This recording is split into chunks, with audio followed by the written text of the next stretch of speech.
All right, folks, it's 5:30. When we get a quorum, we will start the meeting.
All right, good afternoon, everyone. Glad to see you here today for our special board meeting, board workshop.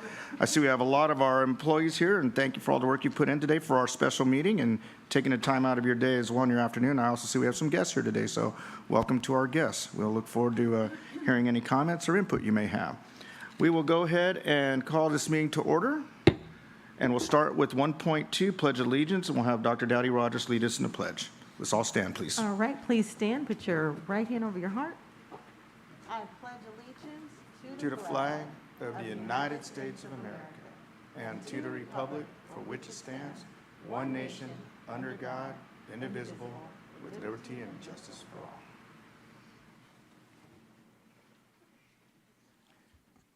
Thank you, Dr. Dowdy Rogers. We will move on to 1.3, approval of the agenda. It's been moved by Dr. Flores and properly seconded by Ms. Ceballos. Any discussion about the agenda? All righty, let's go ahead and vote on the agenda. I believe it'll be verbal. We'll start with Dr. Flores. Aye. Ms. Ceballos. Aye. Ms. Rosales Medina. Aye. Dr. Dowdy Rogers. Aye. And Dr. White, aye. Moving on quickly to 2.0, budget workshop. 2.1, public comments. Do we have any public comments today? No, we don't. All righty, and it was seconded in the crowd, it sounded like out there, by one of our community members and possibly students, so well done. All right, 2.2, budget workshop presentation. I think we'll be turning that over to Mr. Solon. Absolutely, thank you. Thank you, sir. And good evening, President Dr. Wyatt, members of the board and community. This evening's workshop is presented at the request of our board to review the remaining one-time resources that the district received to mitigate the effects of the pandemic, including addressing unfinished learning, facilitating the safe reopening of our schools, and to support the continuity of services throughout our district. So the board is committed to ensuring that these funds are used to support the needs of the district and our students, and that all funds are extended by statutory deadlines. For this evening, our focus will be on 3 remaining resources: ESSER 2, ESSER 3, and AB 86, also known as Expanded Learning Opportunities Grant. But before we begin, I'd also like to point out into the audience and show that we have a cross-divisional team here that's here to assist with any questions and to provide any needed context and clarity as we facilitate this discussion with the board. So we'll begin. So our objectives this evening are a recap of the monies that we received from ESSER 2, ESSER 3, and AB 86, and how they are being spent or were spent, including some of our key investments that we'll highlight. We're also going to discuss the priorities for our board and our educational partners that will help facilitate the conversation and activity that we will have towards the end of this presentation. We'll also conduct, as mentioned, we'll conduct the activity to obtain feedback and establish priorities for unallocated one-time funds, and to establish a priority list for additional fallout during our budget monitoring processes. So as we evaluate and budgets go unspent, that additional priority list will help us facilitate movement of those unallocated funds to support those ongoing priorities. And lastly, we're going to review upcoming one-time funding that we received as part of the state enacted budget. So the slide you see here is the one-time funding source that I referenced here, ESSER 2, ESSER 3, and AB 86 fundings. The information that you see here provides a glimpse of the allocation that we received for each funding source, as well as the deadline for which each funding source has to be expended. At the bottom, we show for each funding source the remaining allocation for each type. And as we go through and have these conversations, we're going to discuss with the board information in terms of what resources are available that will help facilitate, again, the conversation about board priorities with those unallocated resources this evening. So if we look at ESSER 2 funding, we received a total of $109.9 million, and we've expended approximately $39.1 million, remaining with a remaining amount of $70.8 million, which has been budgeted for the current fiscal year. Recall that, as referenced there, these funds are to be expended by September of 2023. So currently, the funds for ESSER 2 are completely budgeted for district priorities in the categories that we'll discuss shortly. Yes. Mr. Stallings, question for you. So you said there's how much remaining? 70.8 million, but that's included in the 22-23 budget. And then are you going to show us tonight, itemized what is? So we provided the board the listing of itemized expenditures. Okay. Yeah, so we provided that separately to the board. All right. So, and great question. So just to kind of recap for the board, we did provide the board by year an itemization for 2021, 21-22, and 22-23. The details of items that we expended these funds on, and for the current year, the items that we are budgeting these funds for. So when we think about the $70.8 million, that detail listing was provided to the board, so they had that for reference. Was that in the three items that? Correct. And then showed money that was encumbered and stuff like that? So yeah, for this year, it showed budgeted, for the current budget year, it showed budgeted and it said expended to date. And then for the prior years, those are actual expenditures. Mr. Stallings, is this here? Are those itemizations in here? No, we go through and we provide a recap by source, and then we provide a recap by type in terms of instructional support, continuity of services, safety, and we highlight some of the key investments that we've made. So you're going to give us the itemization? Or you So already we gave it? provided the itemization separate. It's a lengthy document, Okay. multiple pages, so it wouldn't be conducive to a Okay. presentation. When did you do that? So that was provided Sunday morning. Sunday morning? Correct. Oh, when you send Yes, it to us? correct, Yeah. correct. Okay, yeah, I looked at that. Okay.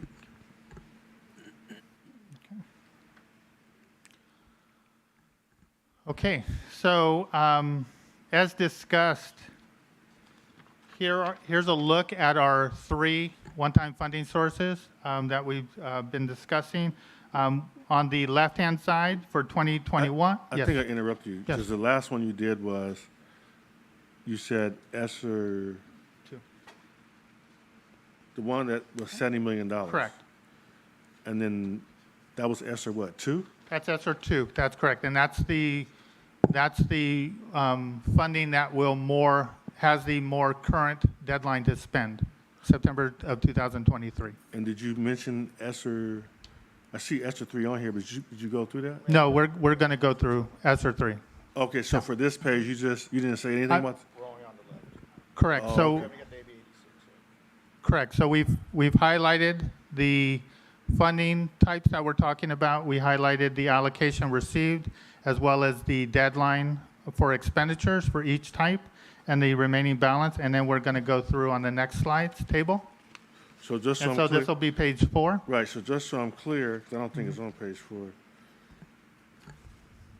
You're talking about ESSER 2 money right now, and you're saying to date, there's $109 million allocated, right? So 109 was the allocation that we received from the state. So total funding, that's actually in terms of the graphic that we're showing right now, you can see the allocations in 2021 that were spent, 21-22 that were spent, and then you can see the budgeted in 22-23. And then when you say remaining balance of $70 million, that's pertaining to the same ESSER 2 money? Correct. So that's in the 22-23 budget. Okay.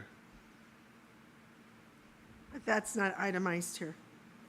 So it is itemized by funding source. So if you go to the 22-23, you see ESSER 2, there's 64.4 million. Then you also see ELO ESSER 2, which is 4.9 million. You see ELO Gear 2, which is 1.4 million. So those are the funding sources for ESSER 2.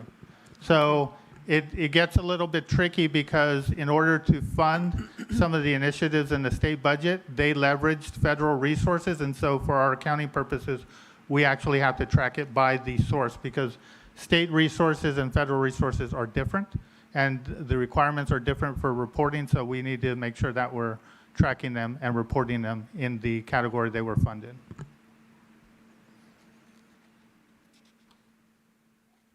Okay. So as mentioned, on the left-hand side of this slide, the 2021 and 2020, 2021, and 21-22, those are actual expenditures. As you recall, board, we closed the books.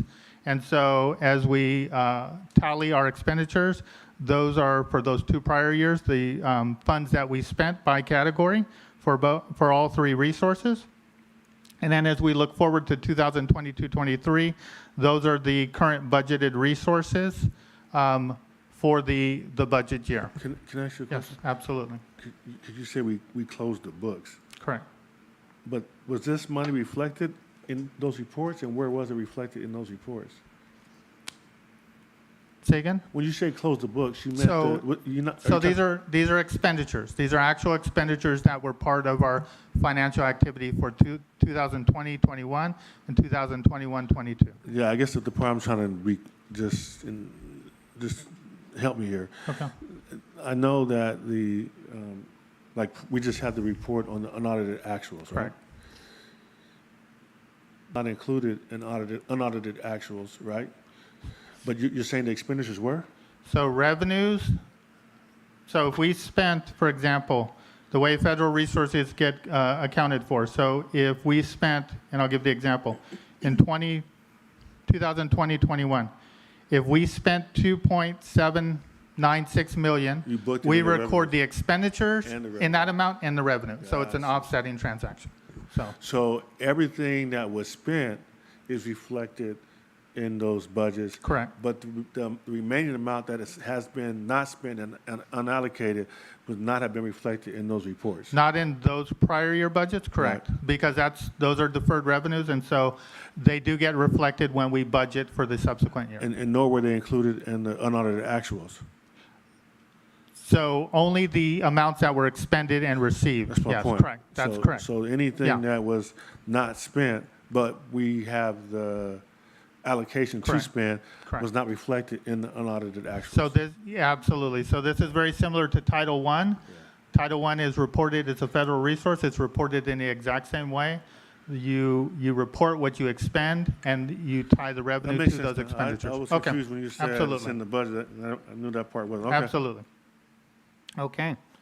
So again, this is an example. Left side is the actual expenditures. Right side is the budgeted expenditures by funding type for that fiscal year, or for this current fiscal year. And just so along the same train of thought, Yeah. when you say budgeted, was it reflected in the, has it been reflected in the, is it reflected in the new budget, these expenditures? So the majority of them, once we close the books and we identify additional resources available, then we go back in to provide, update the revised budget. So correct. So to your question, when we present the first interim report, these will all be reflected in there in terms of what we're sharing with you today, Board. And only if we spent the money though.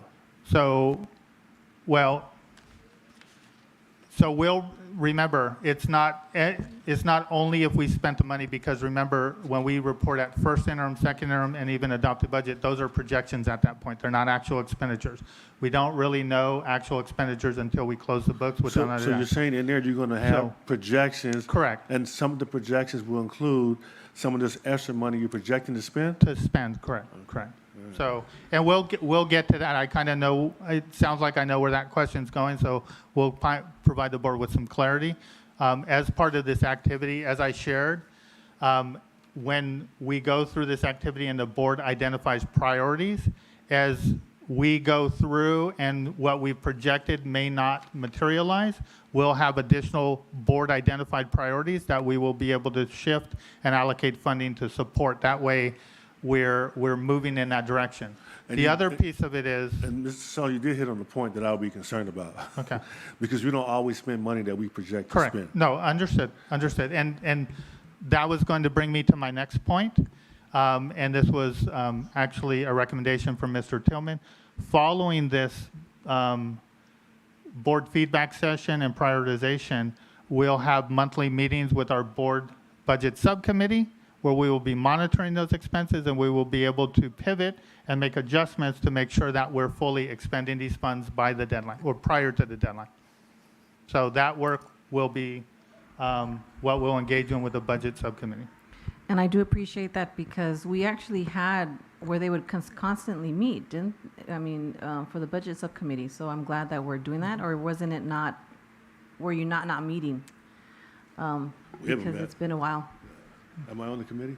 I don't know, I think you are. You are You're on on the the committee. budget committee. That's what I'm Yeah. saying, So is are that you. before. We haven't met. Yeah, no, so I The remember. three of you. Well, I don't know if I'm still on it. Yeah, you're on it, Danny's on it, and Myra's on it. So no, we haven't met. Yeah, no. You guys are on it.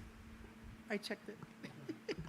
So going off of the numbers that we just showed you on the last slide, this is actually taking those numbers and it's breaking it down into categories. So for our categories, we broke it down. The first slide that you're seeing is instructional and student support. So when we think about those investments for 2020-21 and 2021-22, those investments for learning support are represented in there in those dollar amounts. And some of the highlights for those expenditures are summer school. You'll recall that we provided summer school at all of our school sites over the last 2 years. That has been supported with the use of this ESSER fund and is in line with that unfinished learning recovery requirement. And so we are working to make sure that we continue to provide those opportunities to our students.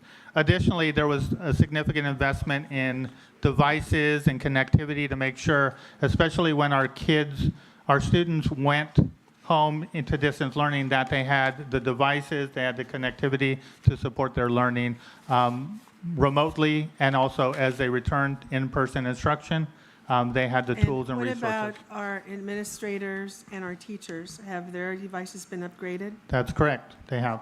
Are you sure? It's part of our refresh replenish plan, and I know there was a significant investment. Well, could somebody follow up to make sure Absolutely. that they have done it? Absolutely. Because I don't think you have. Okay, Yeah. we'll follow it. And also, The 61,118,095.41 category for instructional and student support, devices, connectivity, teacher support, blah, blah, blah. Is that part of the 70.8 million? Is that ESSER two? So part of that would be ESSER two, not all of it, because part of that ESSER two would fall in the other categories that we're going to discuss as well. So where does the 61 million come from? So if we go back to the previous slide, so what you see budgeted in 22-23, that will come from all three resources in terms of the allocation, AB 86, ESSER 2, and ESSER 3. So several pots of money are being used to support that investment, that 61.1 million that you called out.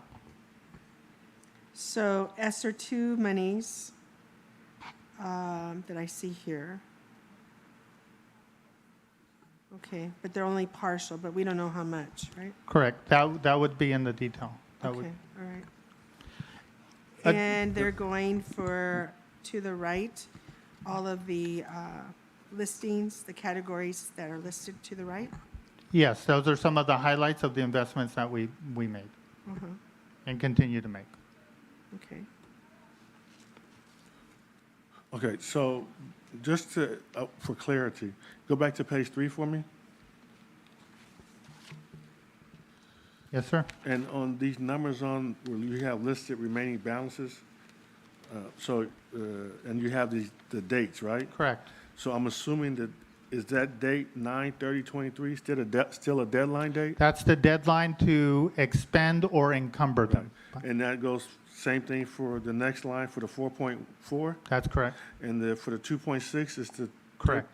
And out of these funds that are listed, the 70 million, the 4 million, the 206 million that haven't been spent, what percentage of these funds are such that if you don't spend them, you'll lose access to the money? They're all use it or lose it funds if you do not fully expend. And I say that to the board because that's critical, because this is totally different than regular budgeted money. Right.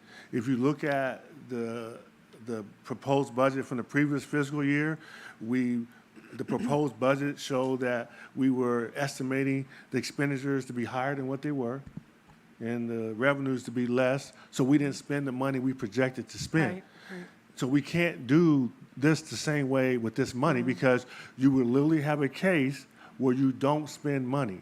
And my concern is, I just get a feel from the district, because I see a lot of requests getting denied, that they're functioning the same way with this Money. different money as we have with past money. And that would be a tragedy. Right. The board needs to accept the responsibility that we're going to ensure this money gets spent. Right. And that means we're going to make sure that the projects get in the pipeline and that someone says it's okay.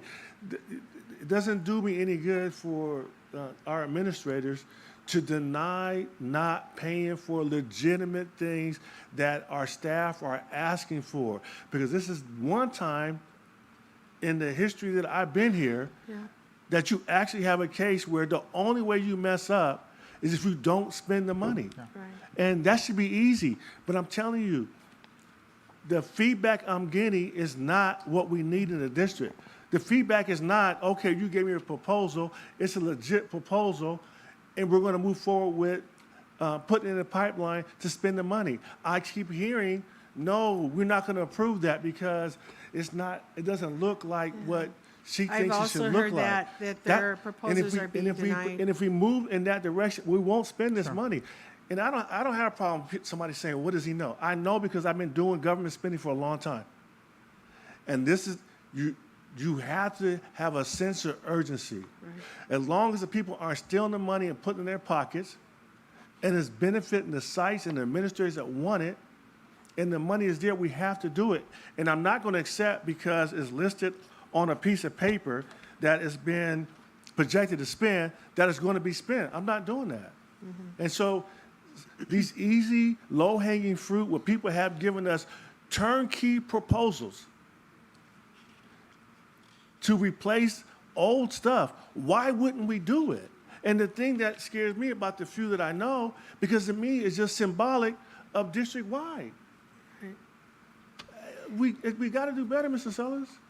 Somehow somebody, and you're the finance guy, and I know it's hard for finance people to spend money, but somehow you got to find some way of changing the philosophy until 2024. Sure, no, absolutely, and the point is well taken, and just to kind of speak on some of what Mr. Tillman shared, you know, some of the feedback that we hear at the board meeting, like soliciting parents for supplies, et cetera. So we've sent communications to our site administrators to the effect that to refrain from soliciting, you know, to request supplies that you need, and supplies will be supported. So completely agree, and absolutely we need to make sure that we are expending these funds.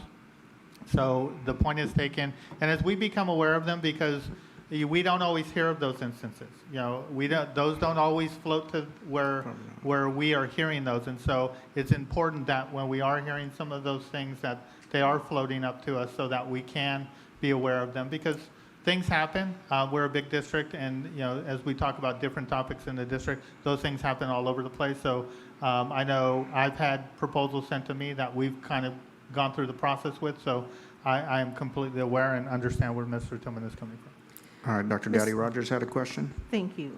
Actually, it was a comment. or a comment? Yeah, thank you. Because it's along the line, I mean, we've been talking about this money the prior 2-3 times when we got it in about spending it. I do remember saying specifically we need to be monitoring this, not in just random meetings, but ongoing, so we know. Because it concerns me when we say that people are turning things down. I have no knowledge of that, right? And we as the board are giving direction to spend the money. If you're saying that you're sending out also the communication. But we also have to give input that's specific. So what do we want as the board to say? Because we can come and say this again next month, the spending it. So I'm happy to hear the budget committee is going to meet. So I guess that's going to be the conduit for the board. But I can't say enough that if someone's turning something down, and we don't want that, and we know that, what are we doing about it? Versus, maybe they don't understand. And I'm taking the approach of not, okay, we're going to go growl at a person for whatever. We need to find out what the thought process is and whether they understand, you know, the urgency of spending this and why. Is it perceived that it's our budget, and then if we don't spend this, we might not be able to have this or that? So that's what I would recommend, more communication on the one-on-one, whether it's to our cabinet members and then all the way down to our principals, to really get and even to the parents. This should be talked about in site council meetings and all the meetings that are going on versus the grandiose conversation about money, because this is a lot of money. But the question still remains is what can we spend it on and what can be done? So I would ask that we provide more clarity versus gathering information about what people are not doing. Let's correct it by addressing why is it that keeps happening. Because I've heard it over and over again, and we're probably like a year or two into talking about, I think my statement was, let's treat this like a check register book. We want to know as it goes down where we're at. And I would task, again, the budget committee to be our check monitor. You know, is it going down, or we just seem like we're spending it slow? And then maybe more so understanding of what specifically what's going to cost. Because every time I see technology, I know that's a big piece in there, but what are other big pieces? Okay, Mr. Solons. Thank you, Dr. Daddy Rogers. Dr. Flores? With all due respect, this is really confusing. I know you probably wanted to streamline it by category. And as my colleagues have said, how do we know that it's being spent? And what are the priorities where it has to be spent? And to our cabinet members, how do you streamline it so that you monitor, your people so that they do what they're supposed to do, right? And not hold it back. And so, because I'm also hearing that proposals or requests are being denied. And that's not good. You know, if it reaches me, reaches the board, that's not a good sign. Yeah. Okay, thank you. I want to talk to the board and say, we need to figure out where we want the money to go and prioritize it. And like Danny says, and Gwen, make sure it gets spent. And also what Ms. Medina said as well, so. I think that's And- going to be part yeah. of our evening And this is- tonight Yeah. if we this get is through act- the presentation. And this is part of the activity for the board input feedback for Yes. that exact reason. So similarly, we look at the safe learning environment and the investments that we make. Obviously, the funding that we received in these categories were primarily directed to mitigate the effects of COVID-19.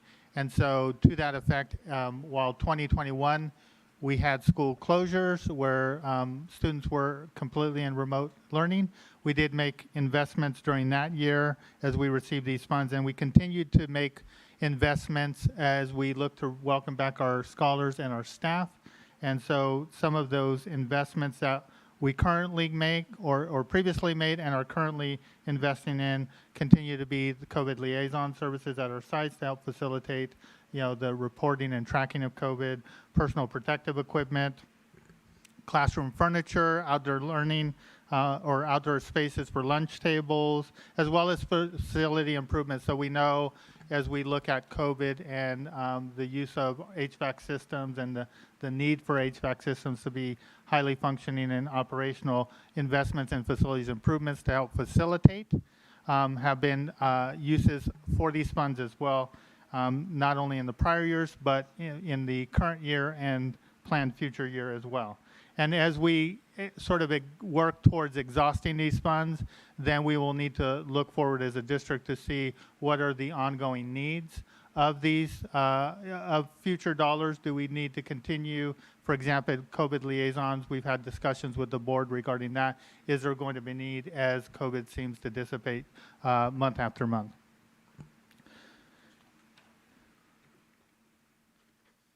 And then the last is continuity of operations, and these really are to address some of the emerging needs and challenges that we've had as we've come back to school. For example, launching a virtual academy and starting that from scratch, we leveraged those dollars to support that.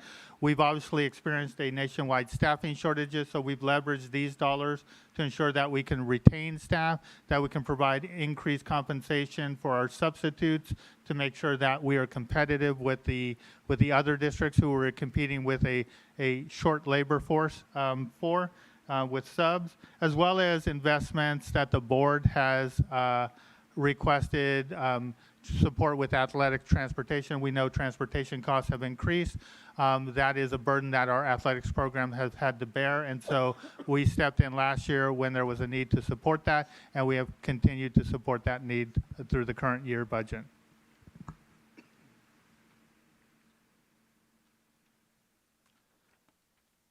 So as we move forward, we're reminded and sort of a compass of the work that we have to do is driven by our board top 10 and what are the priorities of the board. And so as we look at and move towards our input session and planning session, we want to make sure that that's sort of top of mind. As we look at the board top 10, there are several initiatives that are currently underway in some capacity, and there's identified funding to support those needs, and some of those are A through G graduation requirements. So we did receive one-time funding to support A through G improvement rates. We've also received or leveraged our LCAP resources to provide MTSS site-based support, as well as Ed Services Department is currently working with Mr. Reeves or Dr. Reeves to address our Ds and Fs. And so while for the purpose of this discussion, some of these top 10s may not be part of the conversation because they are already in action or in progress and have identified funding sources, there are some on this list that may merit discussion with the board this evening. So we wanted to share that information again so it's top of mind as we have those conversations.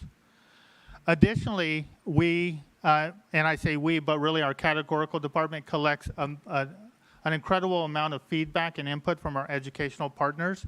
And so as we look at, again, facilitation of the conversation, that input from our educational partner is really critical. And so by category that we walk through, the safe learning environments, the instructional instruction and student support, as well as continuity of operations, we've divided and included stakeholder input or educational partner input by those groups of categories so that the board can see what our educational partners are including in their ask as we move forward.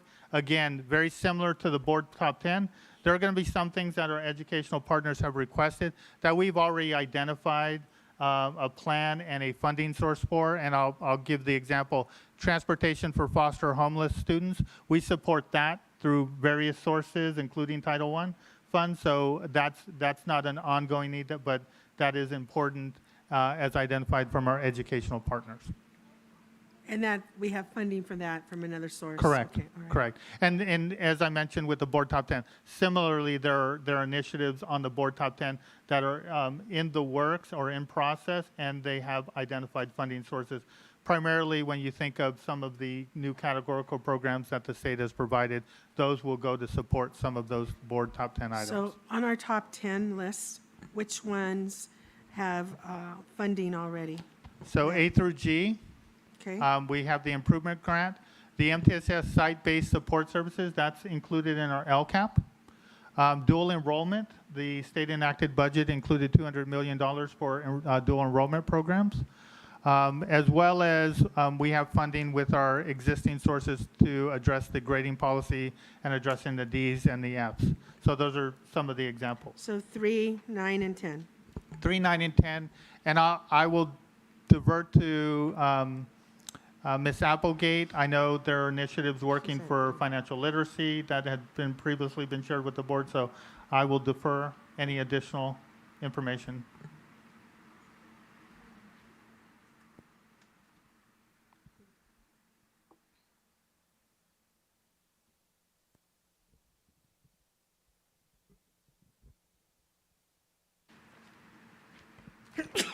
So Dr. Venkatesan is working with our college and career group to make sure to include financial literacy in our secondary schools. And I know that Ms. Coker is also looking at which standards lend themselves to financial literacy within the elementary schools as well.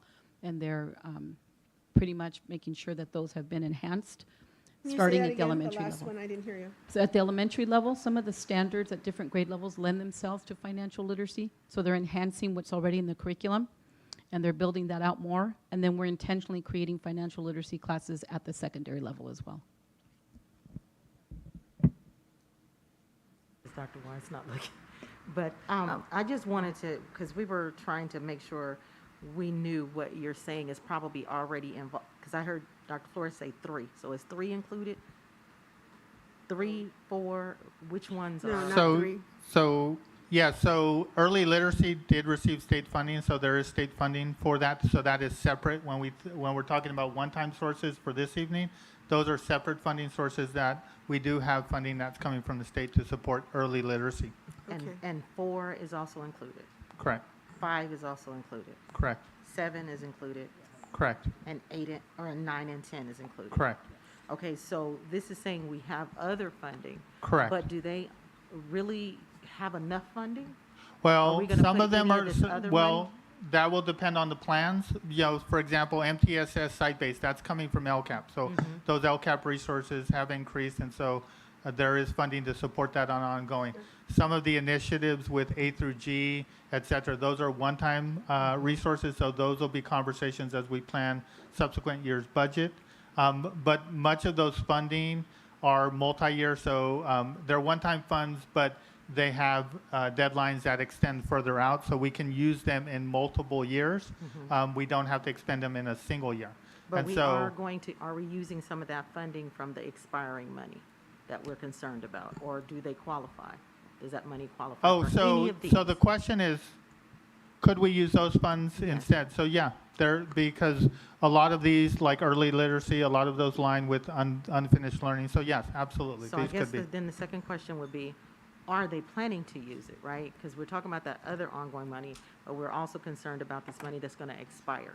Sure. So that also would be included. Yeah. And so I guess my last comment then, when we're looking at the top 10, would then be, because when I look at stuff like the middle school gyms, the question would be, and I'll say the wellness centers as well, which are the costly things that I would imagine that I think that's what I was asking before when we have this meeting or whichever meeting we were going to speak about funding. Is any of that money going to be earmarked or utilized to begin to do that? So great question. So right now, when we think about wellness centers or comprehensive student health centers, there is funding allocated, but it will depend, the available funding depends on the scope of what we're trying to accomplish in terms of a plan. I shared the slide deck regarding the wellness centers and student health-based centers with the board. So there is a timeline and plan. So at the November 1st board meeting, we are bringing forth to the board 2 items to begin the work on our Welcome Resource Center, which includes a comprehensive wellness center or student-based health center, as well as our Pacific High School modernizations, which also includes the facility. Now, as we look beyond that, then, and this is part of the conversation, where do we allocate those resources? Because in the facilities master plan, those were not part of the original plan for facility improvements. So again, as priorities shift and the board provides direction, then it will be our charge to go back with that direction, identify those sources we have available and map it out to identify what that will look like, not only for the short term with the expenditures or the deadlines for these funds, but funding for projects that would extend beyond that, and some of those would be capital projects. And So, I think that's just for me, because we continue to get that question. And while we have this funding, the question will be, is it going to start? And then we'll be able to support whatever continuing need to take place once it starts. And a bulk of this money on major projects like that yeah. is going to take a lot of the money away. So we have to really figure out, is this our priority? And I know the wellness centers have been, and I'm going to say the same thing for gyms, if there's money for that. Correct, and I would just, for the board's consideration, the one thing that will need to be considered specifically as we're talking about these resources, that the latest deadline is 2 years from now. When you think about constructing a facility, we already engage in work to support the construction and improvement of facilities through our facilities master plan. We also have the new initiative for expansion of TK, which has additional facilities components. So when we think about timelines for available funds and the bandwidth to get it accomplished, is there the bandwidth to get X number of middle school gyms accomplished in 2 years before this funding expires? Likely not. Same thing I would say with student-based health centers. So when we think about those things, we do have 2 projects in the queue that will support that. But long-term, for these funds, the needs or the ability to see that through to fruition will likely exceed the timelines for this funding. And that needs to be said out loud. So Correct. we all know and we're all on the same page. I get it. Correct. But we go back and forth, we say we have money, and then we say something different. So if there's a way out timeline, we just got to be specific with the community and within, our board. And I would say, we'll touch on it in the next slide, but as we go through this activity with the board, part of what it is, we're going to take the board input, we're going to take the board priorities, and we're going to consolidate it and map it out. So we can demonstrate, here are the priorities, here are the available funding that will support those priorities to make sure we're expending those dollars. And then you'll have a line that will extend beyond available funding, but those will be those initiatives that, as funding or budgets, to Mr. Tillman's point, maybe go unspent from what's projected, then is there an opportunity to move that expenditure that's lower on the priority list up to make sure that we're utilizing those funding? Got it. All right, Ms. Rosales Medina? For my questions, I can actually wait, only because there's so many that I'm hoping that maybe we can discuss it later. I only see a few more slides, but I'm wondering, because we have that, that's why I don't want to jump, because there's so many things I'm going to ask, that it may be something that it's part of the discussion later on. Mr. Tillman? Yes, I'd like to just ask the board that we commit to giving a direction that at all sites, any computer labs where the systems are 5 years or more, that we're going to refresh those sites. That's the easy one. Mr. Stollers can come back and tell us how much it's going to cost, but it's important because we have sites that have Mac computers and other computers that are 10 years old and aren't getting replaced. This is an opportunity where we can take care of those immediately. But it's going to be the boards who have to give the direction. Right. And we need specifics. For instance, to what Dr. Rogers said, Mr. Sullivan needs to say, you know what, and we know you guys want to do the wellness center, but because of the timeline, the only amount of money that can be spent out of this to accommodate that will be the architecture or the design part, because you have to get the bids and then they come back and then you have to expend the money, but I don't know when you have to expend the money by or even encumber the money. That still takes time. So we need to be realistic. And the concern I have is this $70 million. So really we should get an idea of what we could spend the money on. And so do I have a consensus, Mr. President, or can we consider that we are going to upgrade all labs that are more than 5 years old? Well, look around the table. I will agree with you, Mr. Tillman, Vice President Tillman, that, I'm kind of shocked that we would have computers that old, number one, because I don't know how they work on the operating systems that we have, because We do. And I I would imagine some of add, those are pretty challenged. yeah, I would concur, and I would add that we upgrade our office computers, our administrators, and our teachers' computers. Okay. I agree, if they're more than 5 years old, yes. Yes, if they're more than 5 years old, they need to be upgraded. Our office, especially our attendance verifiers, but also our administrators and our teachers. I mean, they're having to buy their own, their own computers. I agree with you. And they should have upgrades. I agree. So can you please find out how many need upgrades? So Administrators. district-wide, just to make it clear, Right, Dr. right. Flores, I'm district-wide. consensus with you, but also I want to And, include everybody, all the systems. Real quick, point of order, because I think Ms. Sullivan wanted to interject, because So- it's what we're going to be doing, I guess, in a little bit on the activity. Exactly, so As the identifying activity those is things, for so- that exact point. That's why I'm trying to hold off on all my But- comments and but questions. I guess for me, this is one item I think we can have clarity when we leave, before you put 10,000 items up on the board. I really think that upgrading, and I agree with you, if we have, I didn't even think about it, but we have office computers that are more than 5 years old. So any system that's over 5 years old should be upgraded throughout the district. But that includes hiring the people to help deploy them, because you can't expect district staff to be able to do that. Right. So whatever it takes to do the contract, to get that done, that should be one big item. And you guys got to believe me on this. The one way to spend money the fastest way is through technology, and it's a good thing. And to think that we have labs that are old doesn't make sense. We're missing the opportunity. So I just want to make sure that's one thing we get taken care of tonight. I also had another addition in terms of wellness centers. I don't think we should be stymied by having actual, constructions, because I visited, and I invite you to go visit Sierra's Wellness Center, because they found a place in New York that built blocks or whatever to construct and put together, where we didn't have to reinvent or reconstruct any site.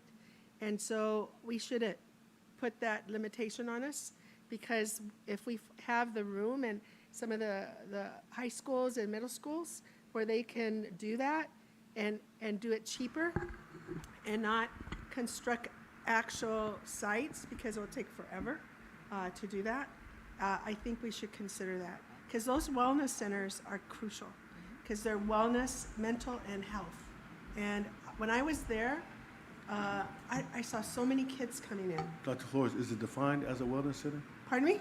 Is that site defined as a yeah. wellness center? Yes, yes. They got recognized nationally Yes. as a wellness And is center. there a cost associated with it? Was there anything wrong with the way they did it? Well, Mr. we have the Sullivan? model site. I'm asking Yeah, Mr. okay, Sullins okay, what the right. cost was. So yes, the walls that are constructed, they were put in there, but in terms of students occupying spaces, that has to be gone through DSA. Those are not DSA-approved walls. So, That's why I'm asking the correct, question. correct. 'Cause I don't want to leave here thinking that Correct. there's some solution.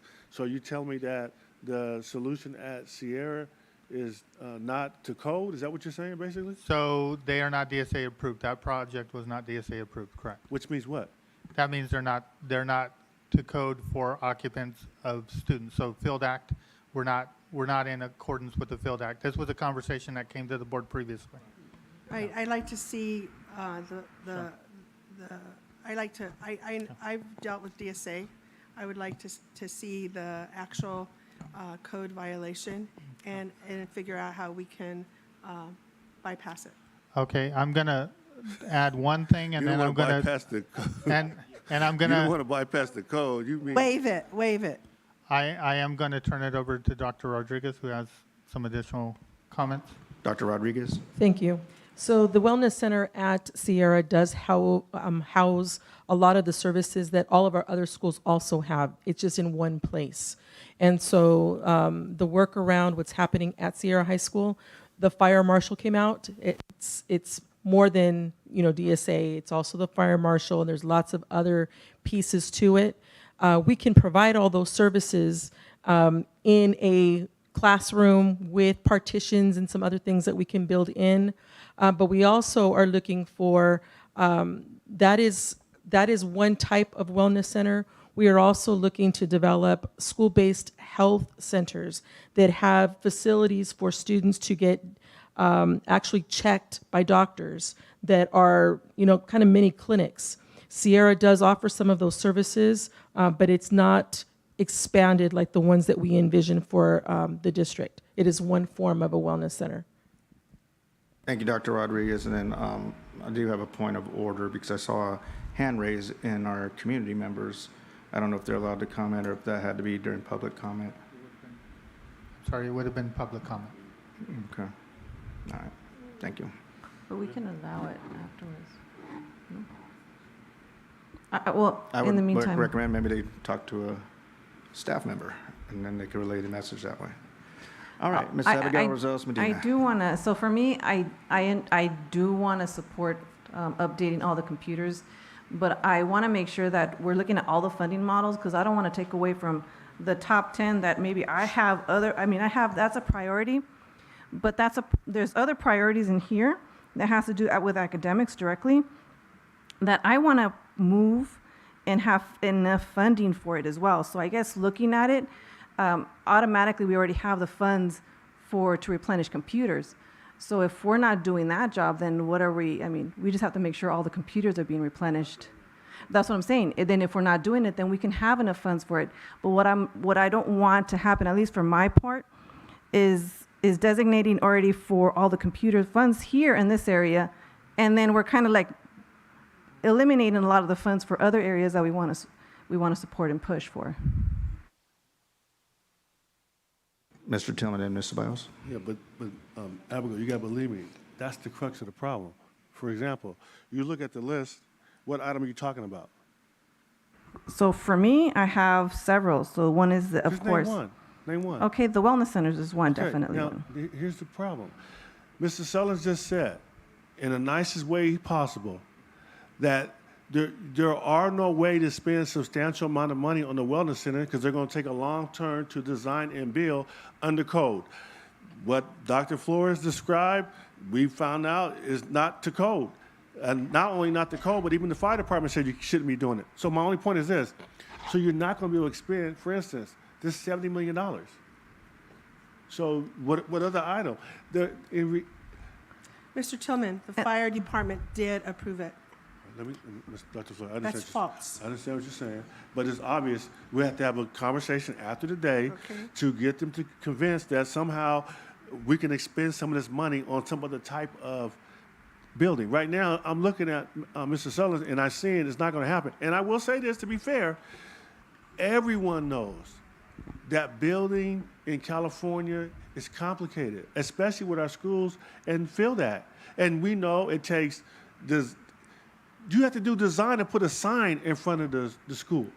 And you have to fly and get 3 bids, and you have to get the The estimate. You governor have to just have- signed a bill of design and, So let me All right, go back to folks. let me go back to Yeah. Abigail. Thank you. So Abigail, the question is, you don't say hold up buying the IT, refreshing the IT. I'm not saying hold up So buying it. as long as we're moving forward, refreshing the IT, and if you find an item that you can spend money on, trust me, there's plenty of money. I'll give you a prime example. At one of the schools, they wanted to revamp some of their audio, video, camera stuff. It was $500,000. I did the math. If we gave every school site $500,000, that's only $39 million. You could get each school. The challenge is they have their existing budget already, and that budget has been increased just luckily because we got more funding, and this is money on top of that. And $70 million just this year. You have another $200 million between now and 2024. There is no reason not to upgrade all the systems that are older than 5 years. You can ask for what you want, but I just would hope you wouldn't qualify by saying before we move forward on upgrading the IT, we're going to look at something else. Because the truth of the matter is, if you have to spend $70 million before the end of this fiscal year, you don't have a lot of time for planning. And I want to try to explain it one more time. If we give the direction tonight to upgrade all the systems, first staff has to do an accounting of how many of those systems there are. Then they have to document what types they are. Then they have to put it out for bid. And then people get 2 or 3 months to put it out for bid. Then those come back to us, we select a vendor, and then we award it. Now, and then we have to make sure that we encumber it, right? That could easily take 4 or 5 months. But don't we already have, that's what my thing is, that we already have a program within the school We district. don't. That's what my, If we did, we wouldn't have labs that are 10 years old. see, for me, I actually thought we did have a program within the school The key district word- that continued to have every year a funding Right. source, and The through key- it. But this, and I'm not trying to be rude, but the key word is thought. We don't. That's why we have old systems. And if I would love for it to turn out that we find out we don't have a lot of systems that are 5 years and older, and we're not going to even spend $1 million. That's not the case. We're going to be able to spend millions of dollars if we identify all the labs and systems in the district that are older than 5 years old, and we agree to upgrade them. And that's what we should do. Thank you, Ms. Toom, Ms. Biles, and then Dr. Duddy Rogers.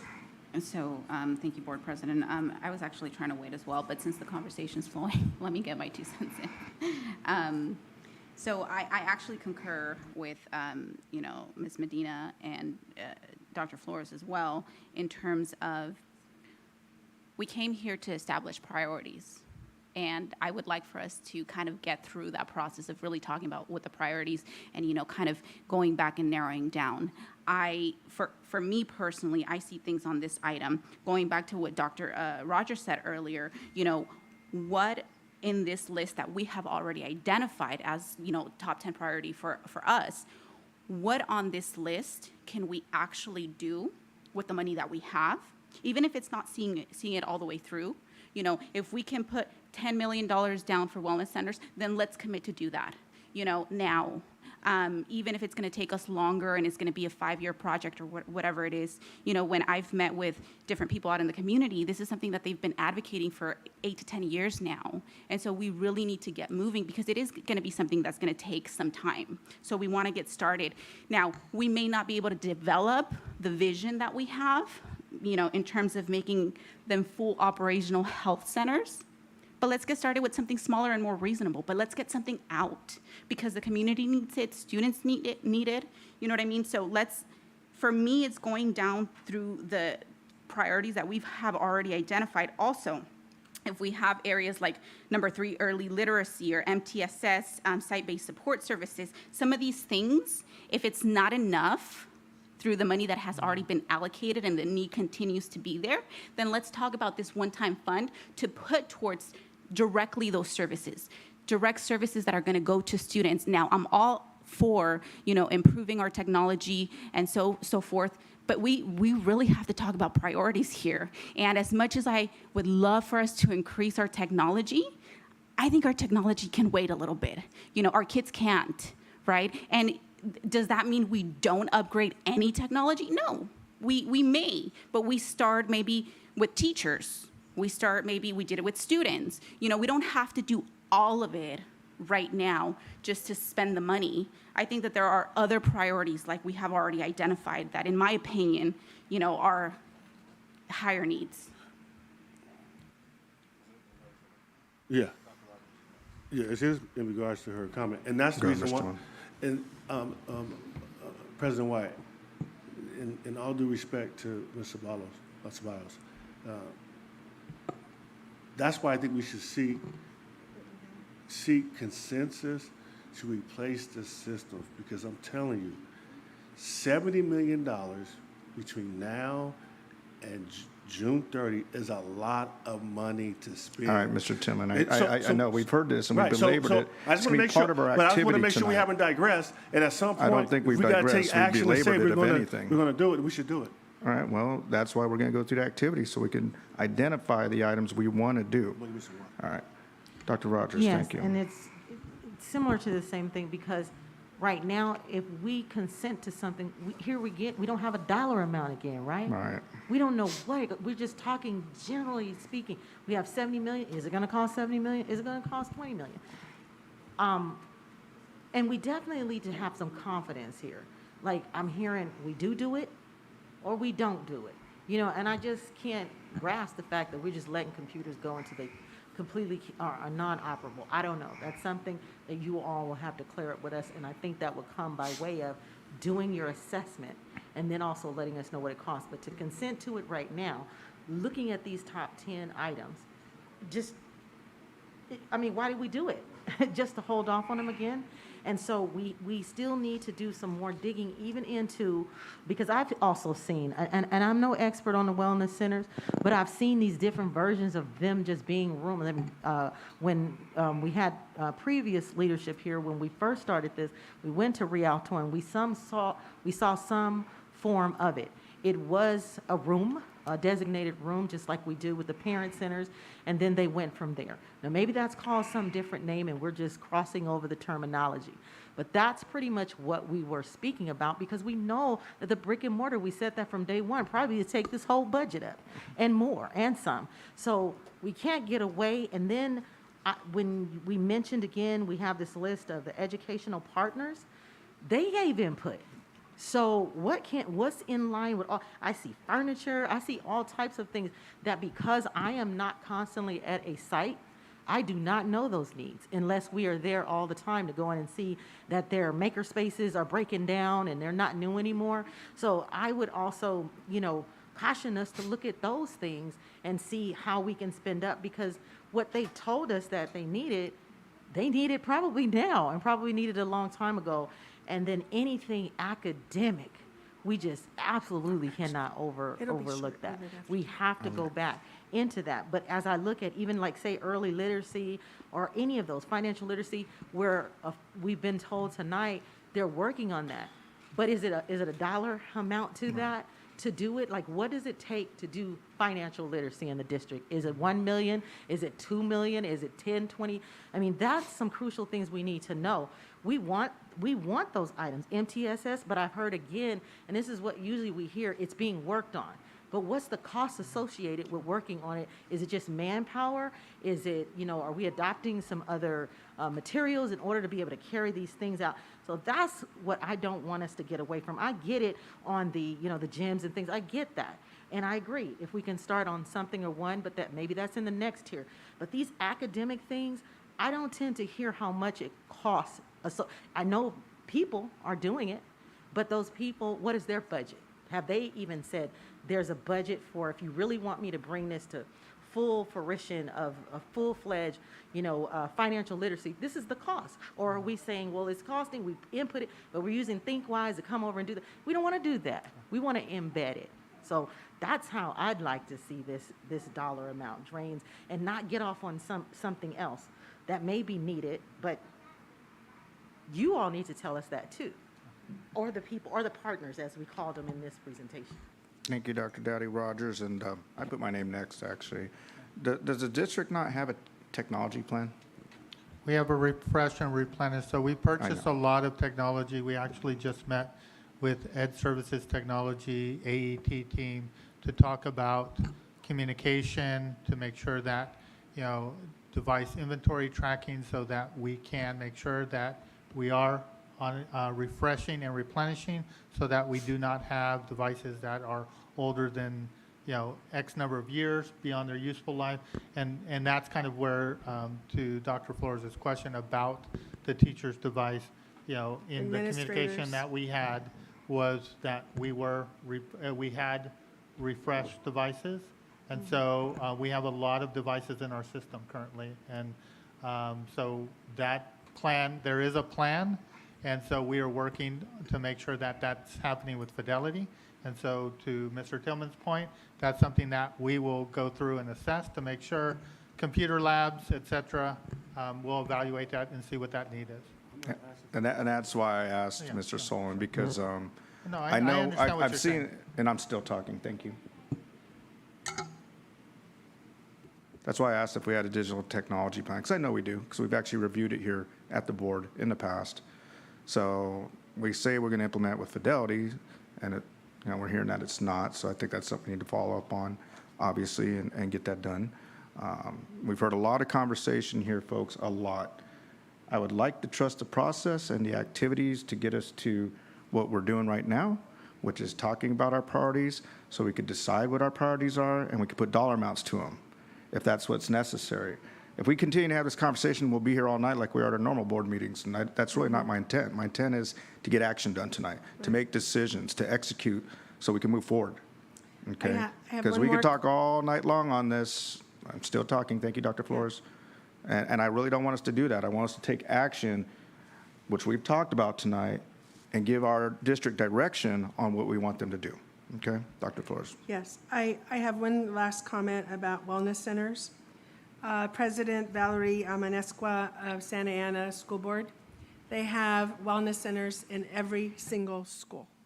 They are equivalent to us, and I think we need to go and see how they did it. They had a plan, they have costs, and they have variety of, I don't know where she's at, or she's not in the room. Dr. Rodriguez is gone. But I would recommend that we go over there and find out what they did. Lorraine, Dr. Lorraine, what's Lorraine's last name? Bettis is the deputy superintendent. She was with us, and so that would be easy for us to go. And they have a budget. I mean, they have them at every school. They have a variety of them, et cetera, et cetera. And they did it in 2 years, okay? In every single school. Thank you, Dr. Flores, and we don't need to reinvent the wheel, right? And that's, it's always nice. All right, Mr. Solon, let's go ahead and complete this presentation so we can do our activities and make some decisions. Okay, so thank you, Dr. Wyatt. So for the purpose of this conversation, we thought we'd engage the board in an activity, spend the dot. Some of you may be familiar with this, but we've heard and brought forth the board's top 10. We've also brought feedback from our educational partners for conversation and consideration. But now we want to have an opportunity for the board to start to map out what are the priorities so that we can take that information that's been identified and prioritized by the board, and we can go back and put it together, identify and map out the funding based on the highest priorities and sort of in that descending manner, and bring it back to the board. So there's a clear roadmap to these are how the dollars are going to get spent. And as I mentioned, as we work the board budget subcommittee and we identify, as Mr. Tillman mentioned, as while we project $70.8 million in budget, if there's budgets that don't get expended because we have a new funding source, whatnot, with those dollars that now became available, moving a previously identified board budget priority into those dollars to make sure those dollars get fully expended, and it's in alignment again with what the board priorities are.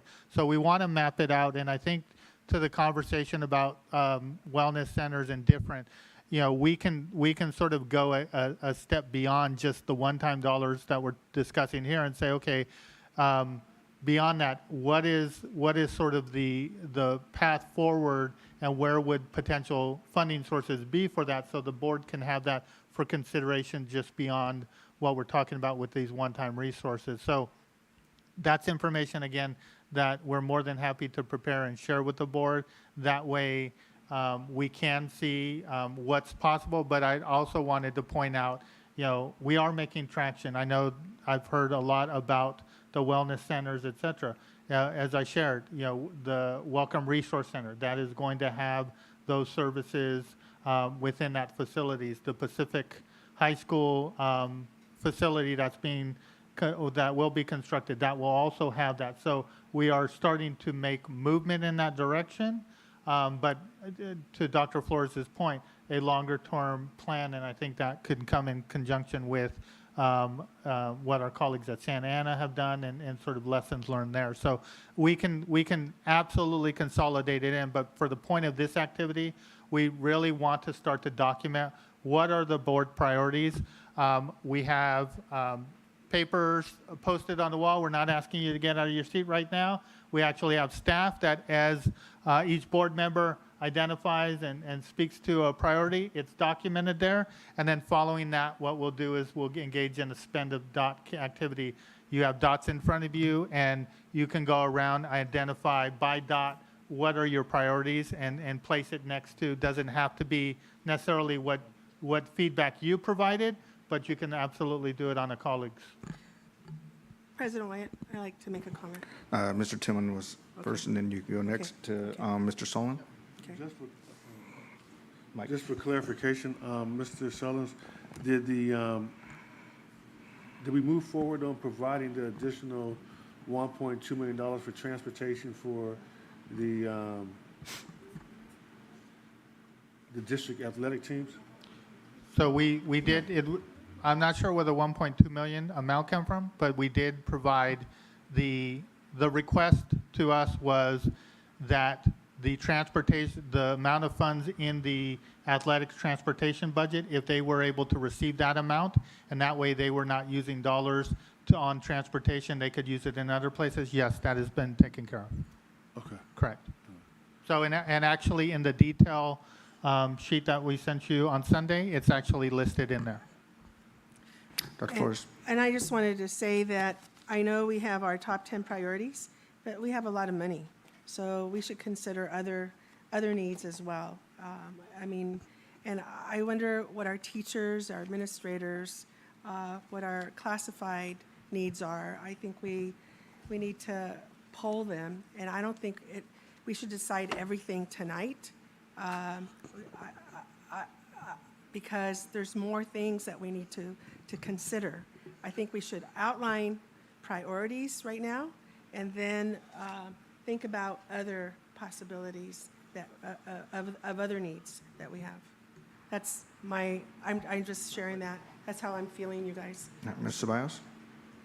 Yeah, so on that note, I think that it's important that next time that we do meet, whenever that is, that we do have some funding dollar amount attached to whatever it is that we're labeling as or outlining as our priorities. That way we know what we have to work with so that we can consider alternative, priorities. And Dr. White, can I get clarification? I was going to ask about that, too. Yeah, who gave this, who are the partners? That's what I wanted to know. 'Cause So I will I don't actually wanna turn that assume over that it's- to But I want to know. Ms. Sargent, who's been collecting this feedback in multiple venues and modalities. Because I think that'll also help answer Dr. Flores' question. I was going to ask the same thing, who our educational partners are. Great, thank you for the question. Our educational partners, the word is a transition from the word stakeholder into the word educational partner. Feedback from the Native American community was that it was offensive to use the word stakeholder because it was thought to be staking a claim. So this actually went all the way to the California Department of Education with a transition in the language from stakeholder to educational partner. So I know it's hard when we hear a new term and we wonder, well, who might that include? So those that were included as a stakeholder are also included as an educational partner. So the input that you see here on your slide presentation comes from the input that was gathered during our LCAP development process, during our ESSER plan development process. And as my team, we attend meetings and we work closely with our site staff, our principals, our teachers, our classified staff.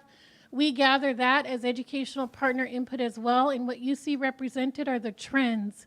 In addition to that, we met individually with the directors of the different divisions to gather their input as well, what they're hearing from their perspective, to make sure that we had a well-rounded amount of input here for you. So just a little more specific. So does that mean teachers, classified, certificate, voices in this as well? Correct. So the LCAP requires that we specifically reach out to our SBTA, our CSEA members, our CWA members. It requires we reach out to foster youth, English learners, low income. I know Dr. Wyatt has been following me on my tour to the presentations to our parent advisories. Sure have. With regard to LCAP. So LCAP required the presentation and input gathering process from all of those different groups.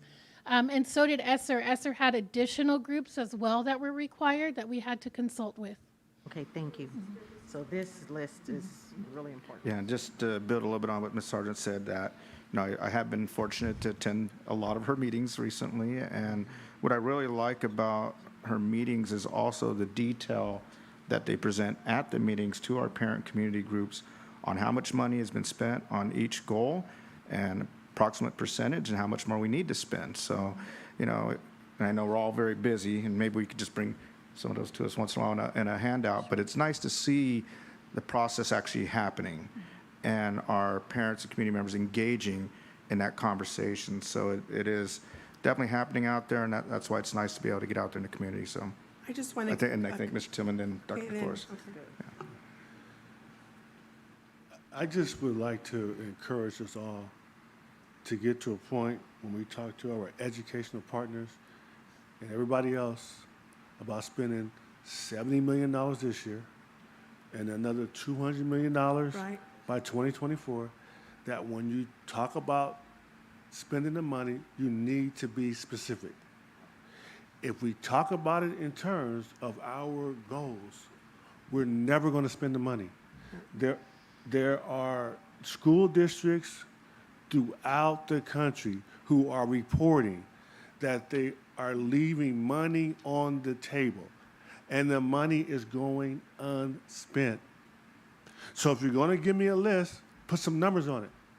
I want to spend some money on this for this amount, and I can spend it between every. At some point, Mr. Sullivan will have to have his purchasing department to come in and be realistic about when they need the information in order for them to ensure that we spend the money or get it encumbered by the deadline.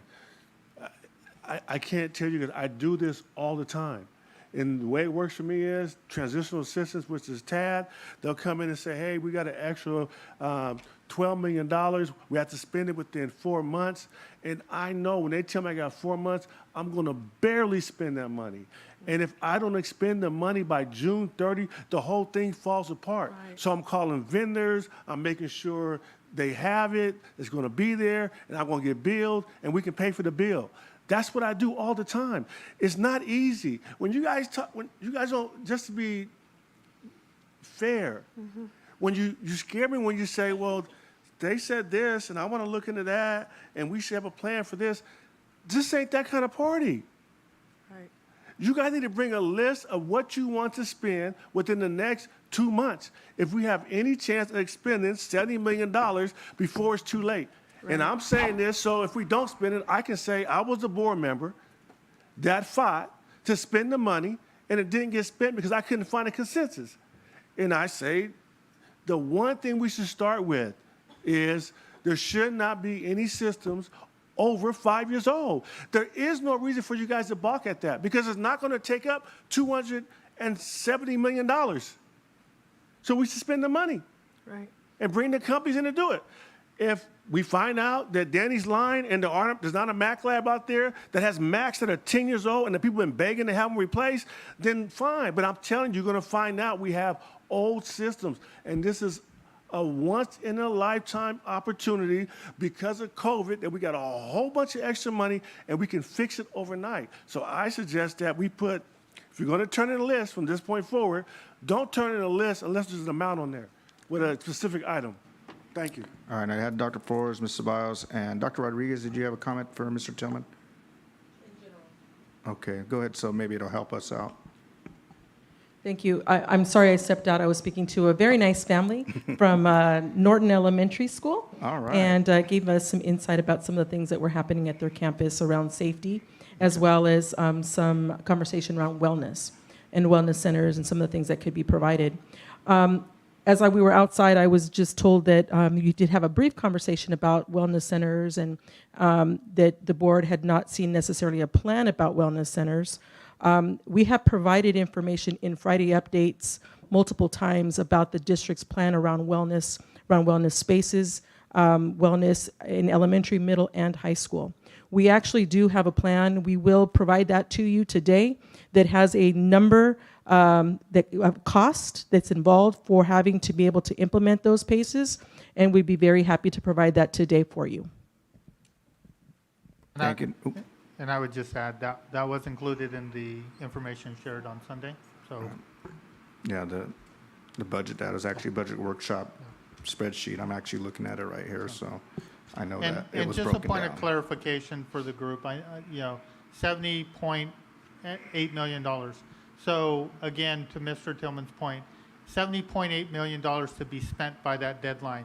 $70.8 million budgeted in budget to be spent. But to Mr. Tillman's point, and I think we all know that just because we budget doesn't mean every last dollar gets spent. So these are the opportunities for the priorities that we identify or that the board identifies that we can take those resources, then when they don't get spent as we planned or projected, that we can then allocate those resources again to them. So in terms of a full $70.8 million not being spent, there are budgeted items there. They will, those expenditures will be realized in many of those dollars, but in some dollars they may not, and that's where we pivot, we monitor and we pivot to make sure that we are allocating resources for other priorities to make sure they're fully expended.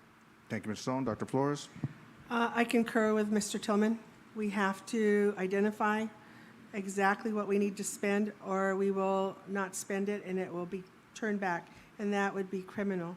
That would be, to me, a sin for our children and our staff. And Kimber, I want to ask, were the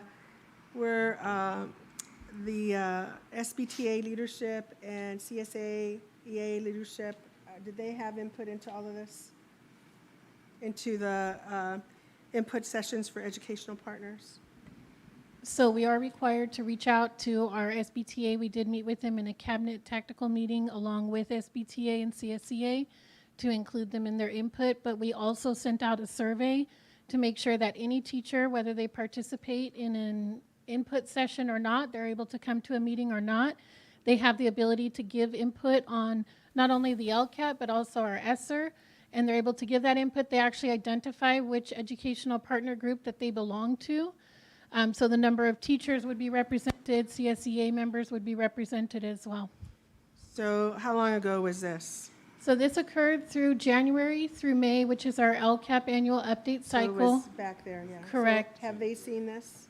Have they seen the summary? So this is very similar input that was gathered and was shared during that LCAP process.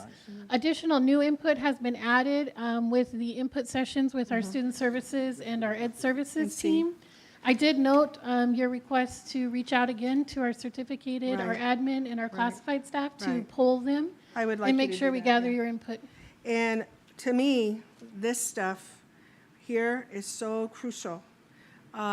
And we not only have the 70 million, but we have the 200 and, 40 million for the following year. So we have to earmark these and prioritize them. And like Danny says, it takes a while. It takes a while to get all the money, the vendors, all the signatures on the dot, get the purchase order, and actually pay for it, right? It's a big process. And we have to get going. And those are just my comments, Dr. Wyatt and colleagues. Thank you. Thank you, Dr. Flores. Ms. Ceballos? I'm actually going to take it back. Let's just move on. Dr. Daddy Rogers? I just want to ask about going back to the top 10 page and then the page with the educational partners. I would like to know how much many of those items, and I think you said this at the beginning, they merge into a lot of our top 10, correct? And so looking at all of these things, which are supporting many of our top 10, if we had dollars on that, that would be helpful. Yeah, this is different. Because they've been determined somehow that these are the things that were needed. And I appreciate you categorizing them so we can see where they fall into. But that would be also helpful to know, because these are the very things that support many of our items. Absolutely, and so point taken. So part of putting dollars to some of these things is we need to identify what is really being asked. So when we think of wellness centers, that we don't know what the ask is, and so in the slide deck that we shared a cost associated with a wellness center to build like a comprehensive student-based center. So we have a cost that we can associate with it, but if the ask is 3 or 6, obviously that dollars. So to that question or comment is, as we set priorities, we're taking that information, and again, we're consolidating, we're putting dollar values in, and we're identifying where that funding would come from. So we can bring it back to the board, and the board can see it laid out. Here are your priorities, here are the dollars, projected, the expenditure for this, here are the resources that are going to be used to support that based on that priority level that the board establishes. Well, again, I think that's very important to just show that these connect to this, so it doesn't look like, again, we always have our wish list of things that we want to do, but there is some continuity here and more specific, into what we're saying, and it would be great to know those costs right there. All right. Thank you, everyone. And just wanted to make sure my mic's working there. It was a little bit louder. They must have turned me down a bit. Ms. Ceballos, you look like you have a question there.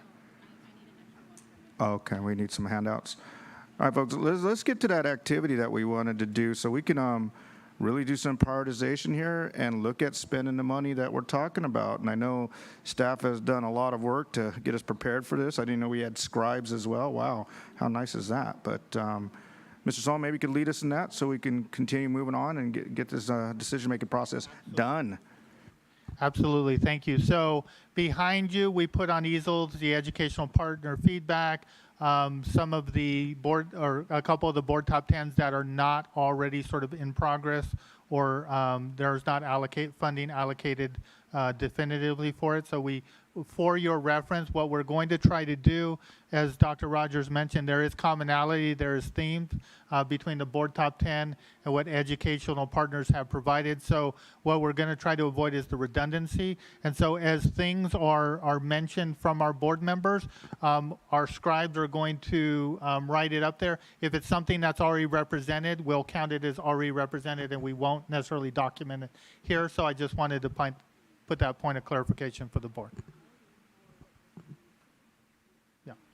And then, so following that, once we've sort of gotten all the great ideas and priorities from the board, we will engage then and ask the board to go around and set priorities based on spending their dots. And you have dots in front of you to spend so that we can establish that prioritization list.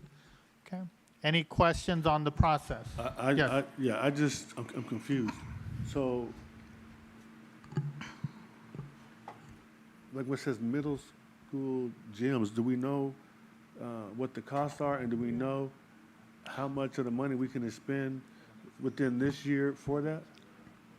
So the middle school so middle school gyms right now, with escalation, they're about $8 to $10 million per middle school gym.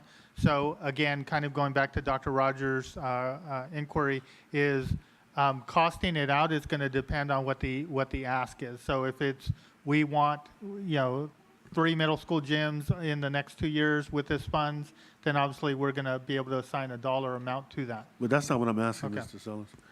Let's just be real specific. Let's say there's $70 million. Yes.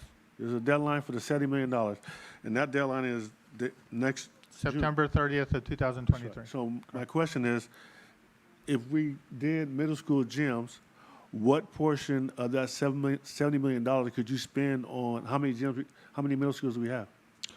Believe it's 11, yeah.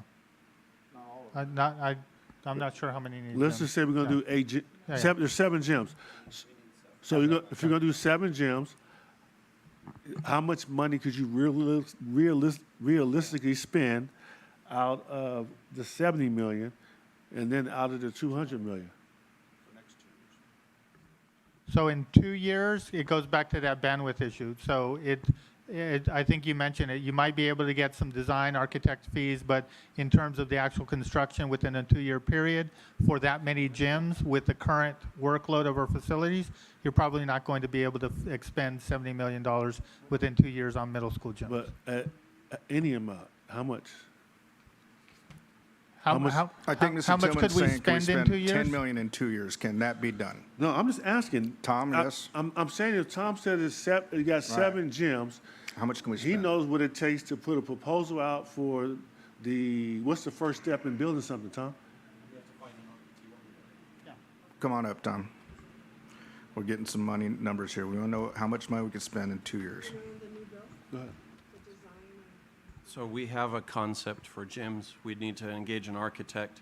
It would take roughly 9 months of design and engineering, 6 months of permitting, Right. and then 12 months of construction. So we're not gonna build 7 gyms within, and be We able to can- pay for it out of this money. So the design part, You're realistically looking, if you want to look at middle school gyms, about 3. say 3, So and you're looking at about a quarter of the money being spent in one fiscal year with the 3/4 of it in the remaining fiscal year. right, so if we did this fiscal year, you said a quarter, how much money are we talking about? So let me do some quick math. 30 million, you're looking at 5 million, 6 million out of this year, and then And the that's my remaining. point. So my point is, we need to have numbers up there. I'm trying to spend the money, so, I mean, but I want to be realistic.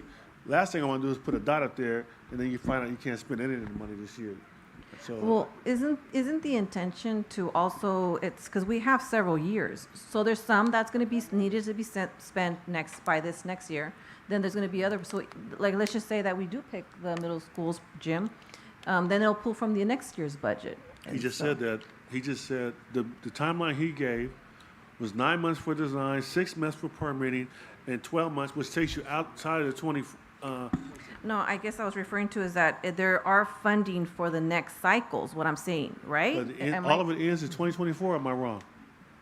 Correct, that it can be 2024, done, September. Something that we shouldn't discard just because, that way we can plan accordingly. That's all I'm saying. So then the question, I just gonna go and put this out here. How many wellness centers? We just need to just know that. Can we do 1, 2, 3, any? And what's the timeline? Based on, and now I'm based on this. Well, I think if we tell them that's what we want, then they can attach a dollar figure? I mean, Yeah, because we need to know how many. I- you know, well, I can don't one- know. And Because say here's get a 'em done, how dollar many? amount, And- so. Ms. Weiss, you're same next, thing. sorry. And Mr. Pace can correct me if I'm wrong, but in order to do that, we have to be able to kind of identify what that is, go back and say, this is what's feasible based on what the ask is. Is it 2 middle school gyms? Is it 3 wellness Right. centers? So we have to be able to go back and put that there. So we we need just to- need, so we may come back and say this board priority, we can only do up to this point. Exactly. And that's the exactly. reality of it, Exactly. because we have Yes. to be able to go and assign numbers. We have to assess what, in addition to the workload of our current facilities needs are, and what we can support in terms of, again, that bandwidth. So again, some of this information, we will come back and we will have recommendations that may vary, may differ. That makes sense. That's what I would rather have the realistic 1, 2, or none versus us keep talking about it and we really can't do it in the next couple of years. And remember, there's 2 definitions when we're talking about wellness centers. So the wellness center that Dr. Flores mentioned, where we are building walls in a classroom, is much different than building a school-based health center Yes, Or we're these. providing dental, we're providing actual medical space for providers to provide healthcare in our schools. So those are two very different asks of our facility team. Building walls is much different than building brand-new medical facilities. Yes, and I think we're talking about the middle one, even, That- or that's which a- is the one with the walls that You- what is it called? You're probably looking at 10 to 12 getting accomplished in a time frame. What are you calling those? The walls, But which name on here? wellness center. That's what I was saying. So we want to keep the term Yeah. right. No, I want to make Yeah. sure I understood what your ask Yes. is. So this is the one that you built and create. It's called a wellness center still. So can I ask for clarification? So in regards to the definition, and now that you have that in front of you, we have geared up to be able to have wellness centers, as well as wellness spaces, as well as school-based facilities where we have all these extra things. Now, when we were looking at that, as we were planning, we were looking at school-based facilities with had the clinics, because what we're trying to do is make sure that we're removing barriers so that students can go to school. We have issues with chronic absenteeism having to do with health, mental health, physical health. So there's a lot of needs in this community, and we've done our assessments of that. There are needs as far as medical facilities in our area as well. So we would also like in this conversation for the board to give us direction and clarity as far as the ask. You know, as we're planning, we're actually looking at comprehensive spaces because we know that kids don't have the access that they need to medical facilities. And so if we're looking for mental health and we're looking for walls, you know, versus clinics, that's a very different ask. So And we with that- respectfully ask for your clarification. But would that be at every school? Are you going to do it Those, based on so some of those area? school-based, the larger ones, we're Yes. looking at high schools for those. Okay, so there's a difference between. So Correct. then that was probably what we need to hear is what's the cost on the school base, which would be high school, right? Correct. And then the wellness centers or the supporting, the other ones without all the bells and whistles. Correct. At the other schools. I mean, those are the numbers we need to know. So our plan is, and we did submit this plan to you back in the Friday update on May 9th through the 13th. There was, all of this was there. Yes. And so because we have lots of services, in fact, we even won a Golden Bell for this, because we had Hazel Health, we had the Teledoc, we had all of these services in the district. We just have them, we don't have a place.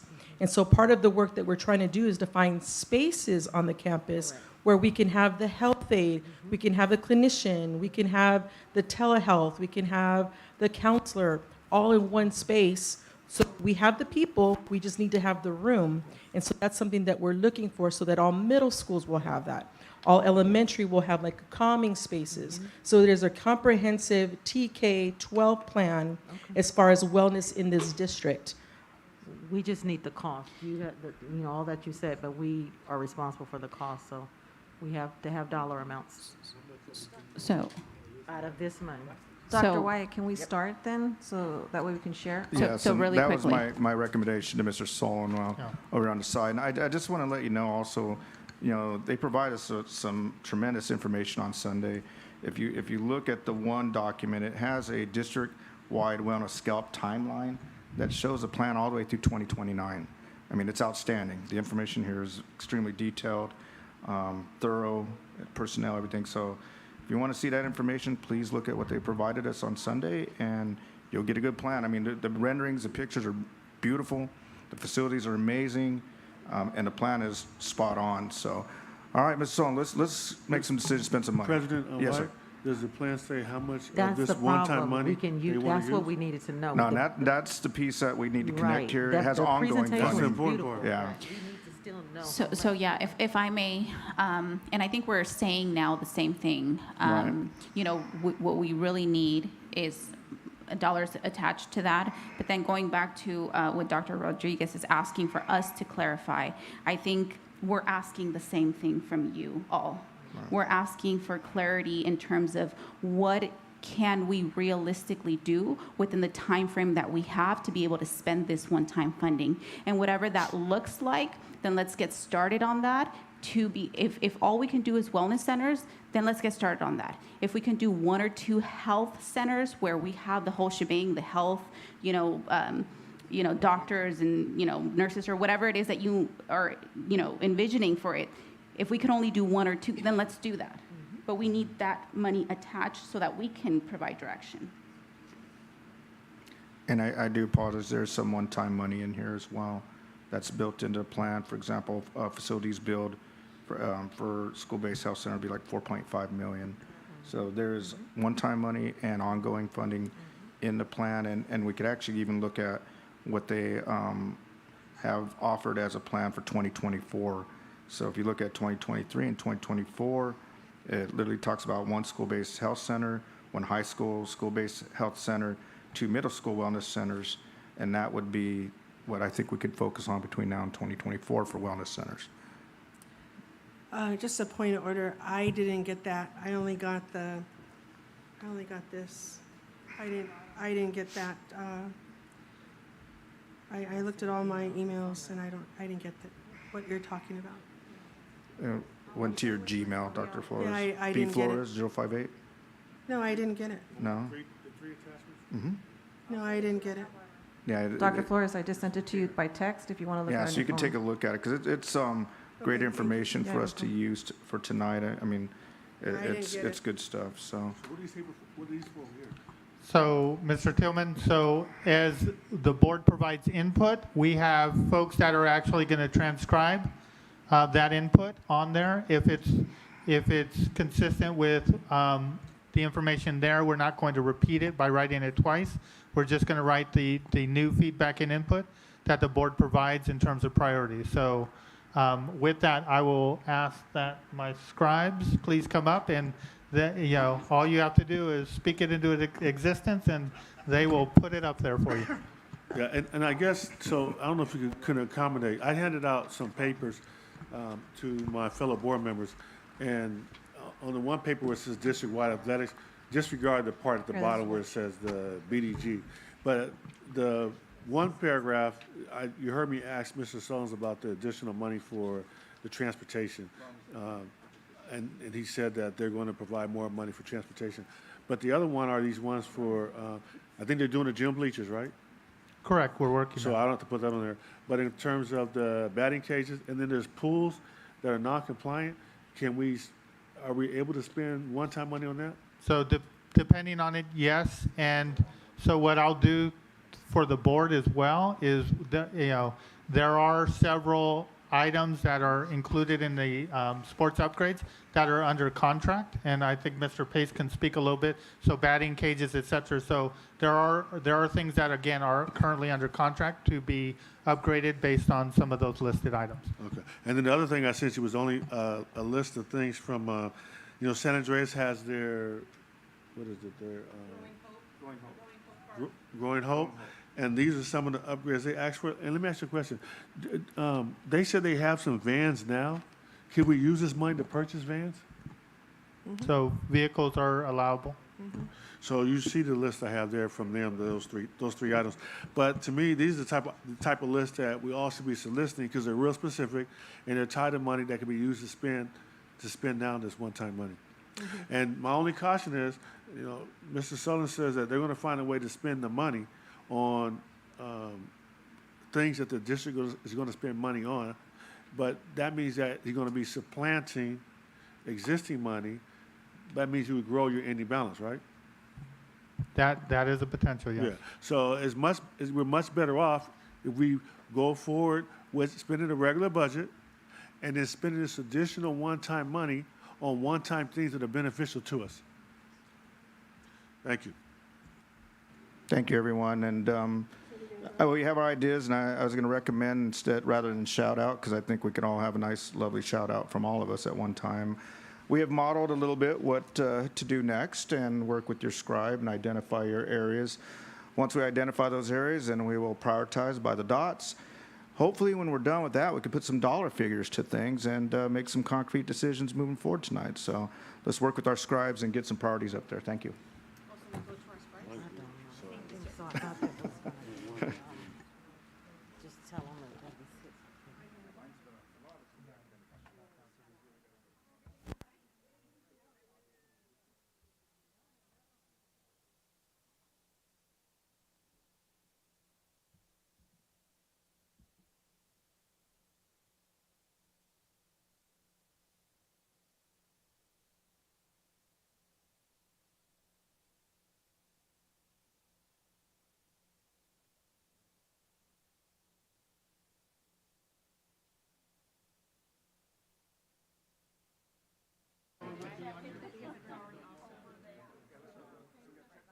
flip for you, and you can check them off. They're repeated in a couple different.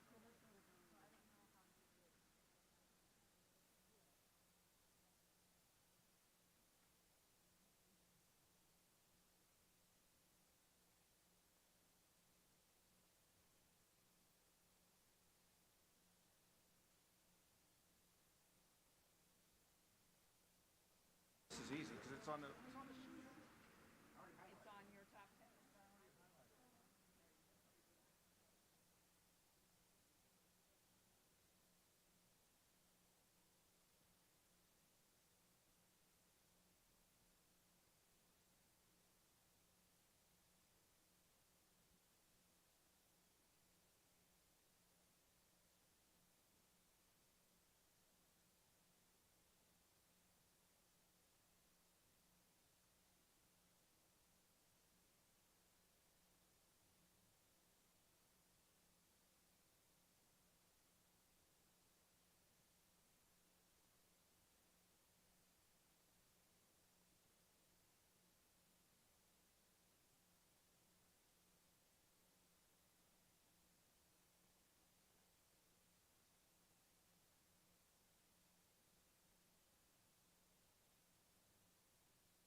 Probably the same school.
And then we're trying to figure out how to best solve that problem. There's going to be so much redundancy.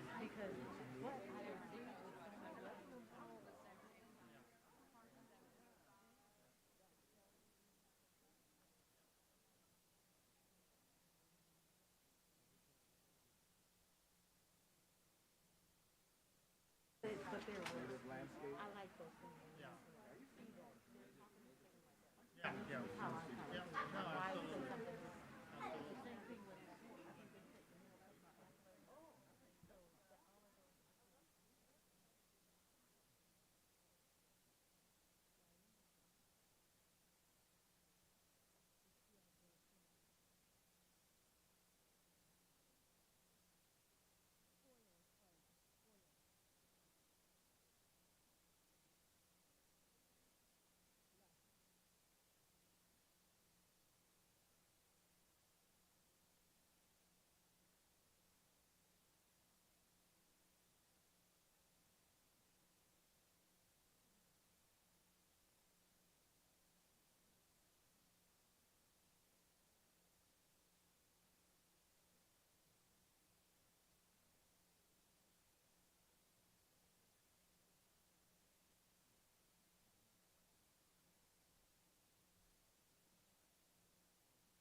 All righty, folks. I see a lot of smiling and laughing, and I think that's a good sign.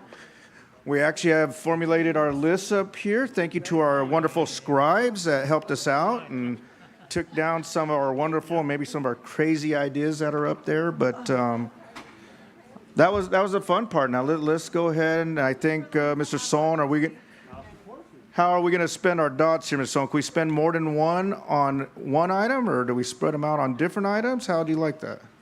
So we're going to pivot a little bit because some of the things that were listed there are also listed here. I know they are.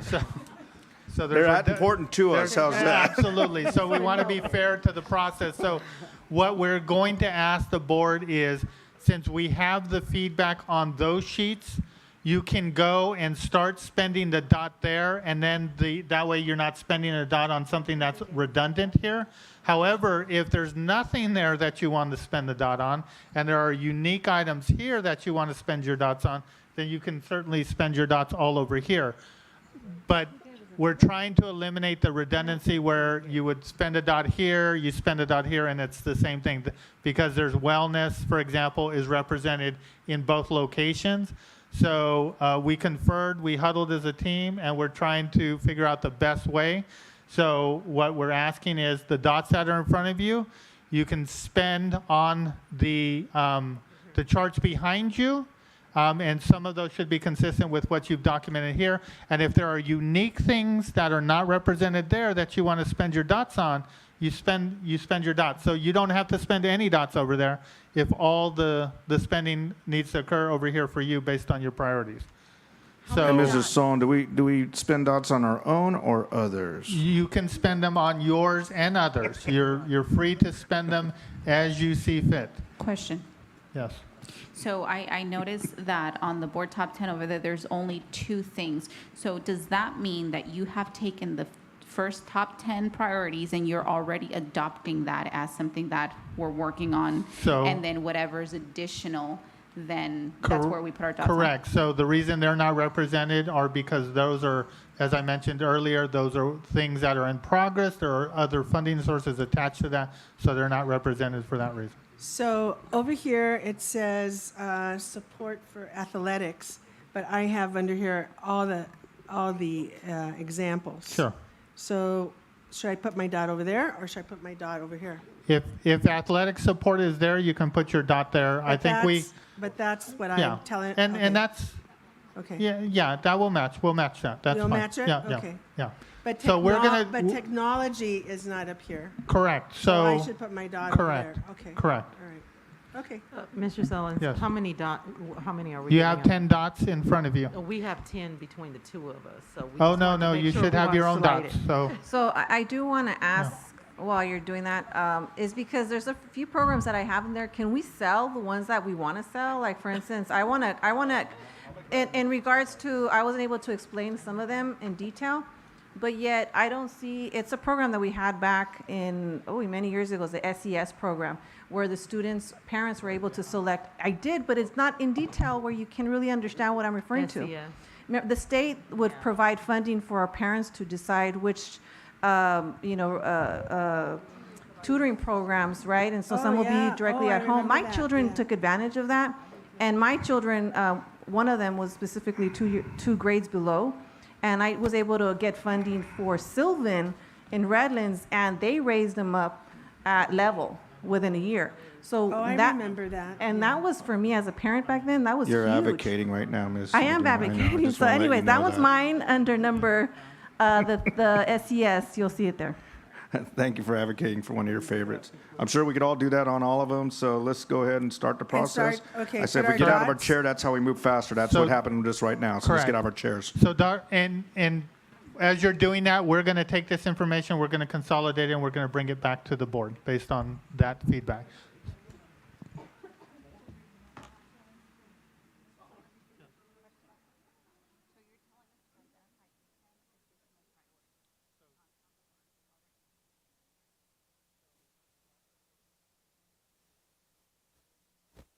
Our priorities, because even though they're on the board top 10 priorities, not all of them are in the work, which is like wellness center.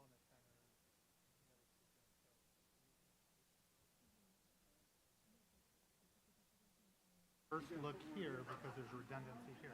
Now, if there's something that's not here that you see But here. that's in addition to the top Correct, priorities correct. that we've already identified. Yeah, Okay, so hold on, let me. because this is, because now, Sports.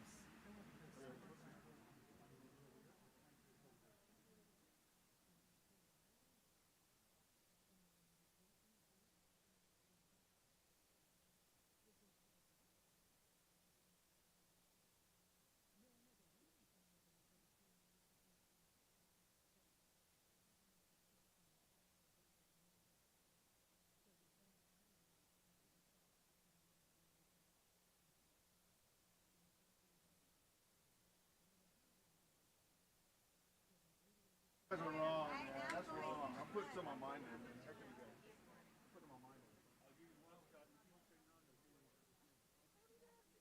Put it that way. I think I did over there. No, I go look.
All righty, folks, looks like we have finally spent a dot, and I was the last one, so I'll take credit for being slow on that one.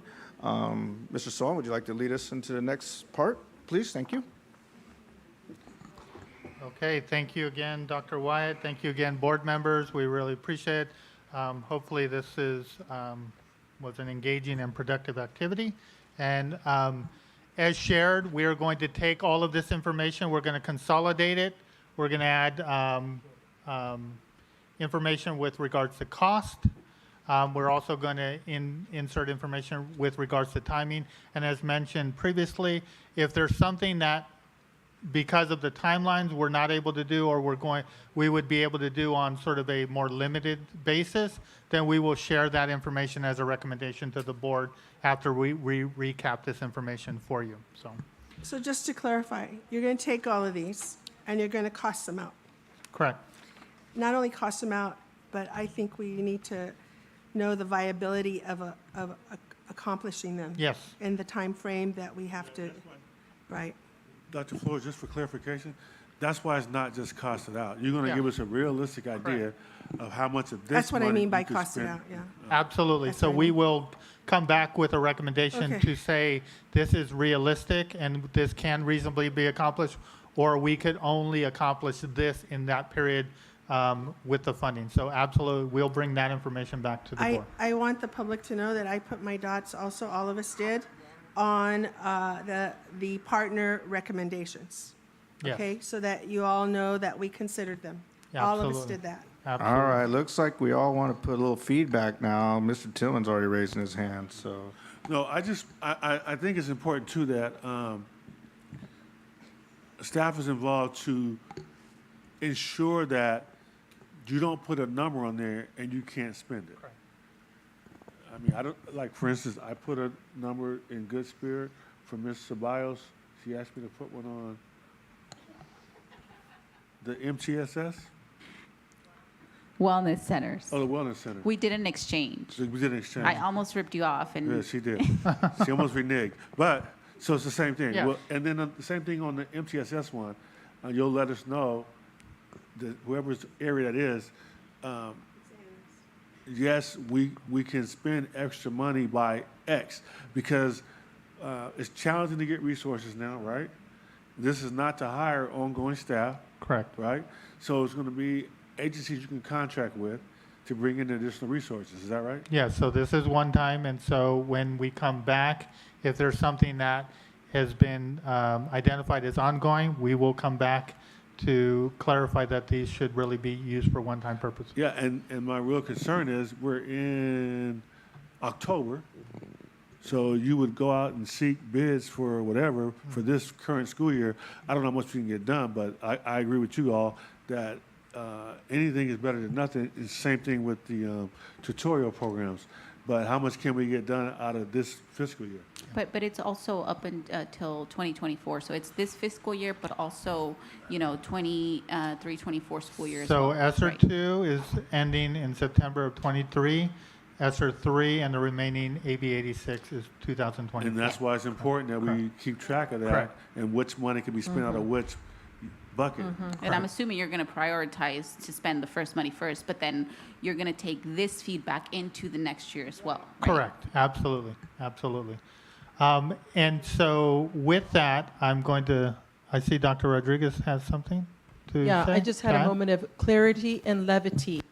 I see that we have many board members that are very creative and like to push boundaries a little bit, right? So I see a lot of half circles, quarter circles. So just a clarification as far as how would we factor that in? No, she can't do That half. only, Well, if Dr. they do that, Flores, it only counts as a half. It's not a whole, number No, one. you can't do half, Dr. Flores. You only had 10. I did.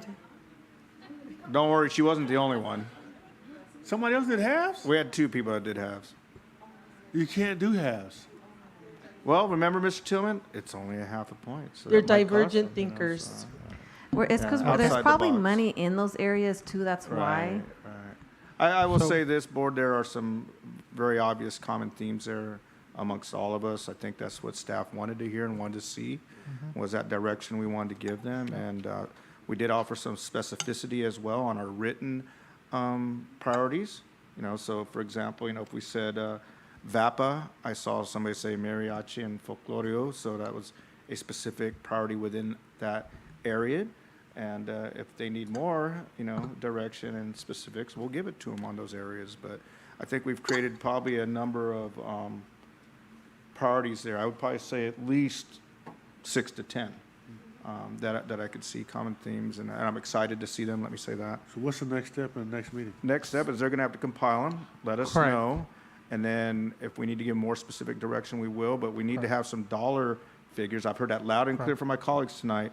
When we identify those areas, we need some dollar figures to be connected to that on what it's going to cost and what it's going to take over the next 2 years. Correct. I know And- we've cost things out farther, but we need to know what we could spend now and next year. Absolutely. And Exactly. so the one thing that I will add is we're going to try to turn this around pretty quickly because, again, we know time is of the essence for at least ESSER 2 at this point, and so we want to make sure that we have a quick turnaround so we can move forward with decisions and get the work accomplished. Thank you, Mr. Solano. Ms. Thank you. I do want to add one thing, and this is regarding, I know earlier it was mentioned, making sure that we're approving contracts if that's through the $70 million. My thing is that I think of it, if we're approving contracts that are not necessarily helping our children, it's more like an extracurricular activity versus an educational outcome. I'd rather use that money for programs that we can utilize that will create that educational enrichment program versus just to approve contracts that are great, but I want to set more priority to the items that we've kind of pushed for, and then other individuals are pushing for that's going to help the academic success. And so I don't want to just necessarily approve them if we have a solid plan. Now, if we don't have a solid plan, I think that makes sense. But if we do have a solid plan, I would suggest supporting these programs versus just approving contracts. Well, and Ms. Medina, Rosas Medina, I would add to that. We do have a lot of contracts and programs here in the district, and I know that's been an area of concern. And what I would ask for, though, is data, outcomes. Are these programs increasing attendance? Are these programs decreasing suspensions? Are these programs obviously increasing reading, writing, and math scores? Can we quantify that? Because we should be investing our money where we get results. And a lot of these programs are nice. They create engagement, which is an issue as well. But what is our ultimate outcome that we're looking for? And I know I've seen it from all of us on here is student performance. And so we need that. I agree with you. We shouldn't be just, rubber stamping contracts. But maybe, in the future for our folks, especially these CAPS programs, is there any way to quantify data on outcomes? That would really help me, because I know there's been questions about that. But let's see some outcomes, and that would be nice. Yeah, and that's why I kind of pushed for the one I had for the SES saw it. program, only because, even if our school district is not offering, maybe parents might have a program that they can get that covered through an outside agency that's not through the school district, that are effective, so. Yeah. Ms. Ceballos? Yeah, so really quickly, I guess, you guys kind of stole my thunder there. Sorry. It's okay. So I Bring took it, though. Bring it. I You have took- more thunder. Bring it. I took some notes down as Mr. Solins was going through the presentations and of where the money has been spent already back in 2020, 21, 21, and 22. And, on these pages, they have highlights of the areas in which the money has already been spent, like, for instance, summer school, additional duty guest teachers and interns, paraprofessionals, et cetera. And one of the notes that I had written down on here was, how are we monitoring this, right? So we're talking about after-school programs and partners and contracts and things like that, monitoring that, but also, really this. So last year, that we utilized the fund to provide summer school. Where's the data on that? How many students, participated, and what were the outcomes? Did people, recover credits from it? How many? Really attaching monitoring pieces to each one of these LCL program, mindfulness project. What is the intention to, behind that, and what specific areas is it supposed to improve, whether it's in our teachers or students? That way we really are able to hone in and say, is this something that we want to continue for the next, year or couple of years.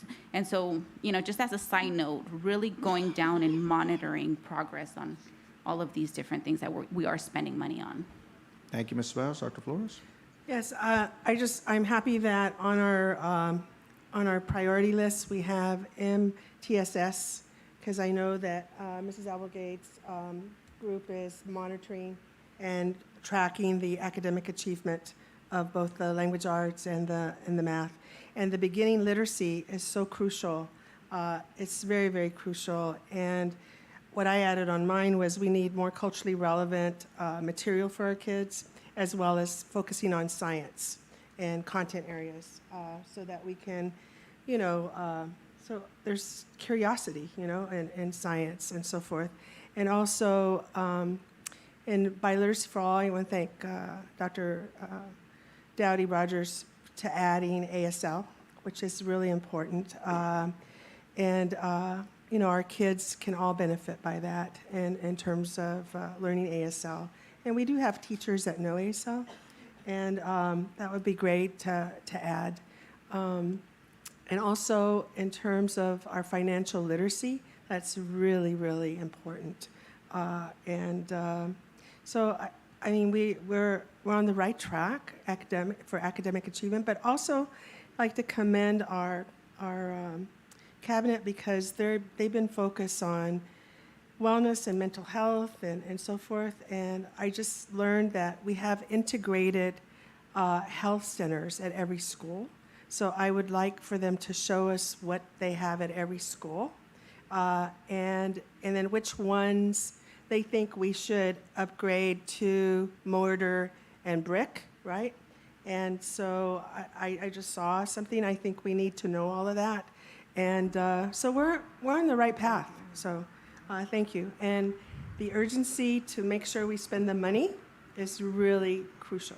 I think Mr. Sullins and everybody heard that tonight, right? Absolutely, Dr. Okay, Flores. And just we want reiterating to it. spend that money, right? That one movie, Show Me the Money. For Well, our We need to kids. spend that money. For our right? kids and for our staff, yes. Absolutely. And again, take a look at the renderings. And our families. At the renderings that they provided us in the Sunday documents. If you look at the renderings, the drawings of the brick and mortar centers, they're amazing. Yeah. I mean, they are so amazing for our community. I can't wait to see those built. They're just amazing. I'll do a roundtable. Vice President Tillman, closing comments. Thank you for the presentation. Wow, I didn't expect that. Thank you, Mr. Tillman, Vice President Tillman. Dr. Dowdy Rogers. I think it was a good process. I just want to say again, those that are out there that may call or maybe contact one of us, it's just important for we just capture and bring that voice so we all can know that it's included. I appreciate you breaking it down to what our educational partners, from what I'm hearing, is that all of the voices, for the most part, were represented in some way. So that's so crucial for us to be able to move forward, is everyone has to agree that this is a collaboration and not, the list probably can go on and on, but narrowing down to this and being able to see the duplication of, what others are thinking and what we're thinking as a board is a plus. So thank you. Thank you, Dr. Dowdy Rogers. Mr. Zales Medina. And with that, just making sure with the duplications, they may be initial programs, or they may be a smaller based, what we probably are trying to envision. That's why I was a little hesitant to put all my dots there, because I don't know what it really looks like. It may be just a program at one site. I don't know. And so for me, it's I want something that's across the board, that's going to help our children at the end of the day increase academically. And so that's why I was a little, because it doesn't really tell you much. And I do want to make sure that there was something I was going to say. I can't believe it just flew out. It was Walk on- over there and take a look if you want. No, it was on one of the, it'll come back to me. Okay. And maybe I can, it'll come back to me. All right. Ms. Ceballos. So nothing, I just want to say thank you. Thank you for the presentation. Thank you for everybody, being here. I can honestly say that this has been, in my experience, one of the, most engaging, and just walking out of here feeling better than when I walked in. I feel like we're narrowing, we're honing in, and I just want to say thank you. Thank you, Ms. Ceballos. Dr. Flores? I want to thank everyone for the presentation and also the collaboration with everyone. That's so important, and that we're, honoring and respecting everyone's voices, and also your abilities to. It's hard. It's hard to implement and carry forth and do everything. And like Ms. Ceballos, I feel very, very confident that we accomplished a lot tonight. Although we had our own little voicing, which I think was good and healthy at the beginning, because that's how you get things done. And we were all respectful, which is really important as well. And at the end of the day, this is all for our kids and our families and our employees, and this is wonderful. I also want to add that, we have a 2-year window, not a 1 year. The 1 year is the 70 million, and the other is the 240 million. But we have a 2-year window, so we shouldn't limit just thinking about, certainly, yes, prioritizing the spending the 70 million, but also making sure that we're moving and incurring the money for the second year as well. So we're not, spinning our wheels as well, okay? And this is not a time to be codo. You know what codo means? Yeah. Codo in Spanish means tight. Tight. This is not a Karipo in time to be Tagalog. tight. Karipo. This is a time to be, how would you say, efficient and be, how would you say, generous. Yes, thank you. And I mean, in terms of our gift that we have for one-time monies. Thank you. Well, thank you, Dr. Flores, and thank you, colleagues on the board as well. And I want to say thank you to everybody here this evening as well. If anybody's watching out there, I don't know if we're on tonight, but for your patience. As Dr. Flores says, sometimes we do go through quite a discourse, but I think it also demonstrates our passion for what we do, and I don't think there's any more important work than what we do right here, and that is, creating a future for our children and an outstanding future and a safe place to learn. So, staff, thank you for all of your work. I know we just see some of these things here, but I know how much goes behind that. A lot of organization, a lot of coordination, all the documents that you provided to us on Sunday, outstanding, and the process. Once we got to the process, it went pretty quickly. But I think that was because of our very thorough discourse as well to let each other know what our priorities are. And I want everybody out there to know as well that, this board does care about kids. We care about their future. And hopefully we demonstrate a little bit of that tonight. And I look forward to the priorities coming back to us with some dollar figures as well, so we can start spending this money down in the next 2 years, because we already made that very clear. This money needs to be spent wisely to where we get the best return on our investment. Mrs. Osmondina, you had one more And I comment. do remember. You remembered, all right. Yes, only because there's ongoing as well. And so I think it was still important for us to highlight those, because we want to make sure those are still in the front of our minds and how we're going to incorporate that within the budget as well. Maybe not on the one time, but in the other areas of budget. So don't forget about that. And also just to note with mine, it does say school-based health, because there's funding for that. It may not be this year, but it may be the 2024, 2023, 2024. And I was more specific on that. I think it was important to be specific because I want you guys to look at that. And I do appreciate the plan that you did send. It's an ideal program. If we're able to implement that within the next few years, that would be amazing.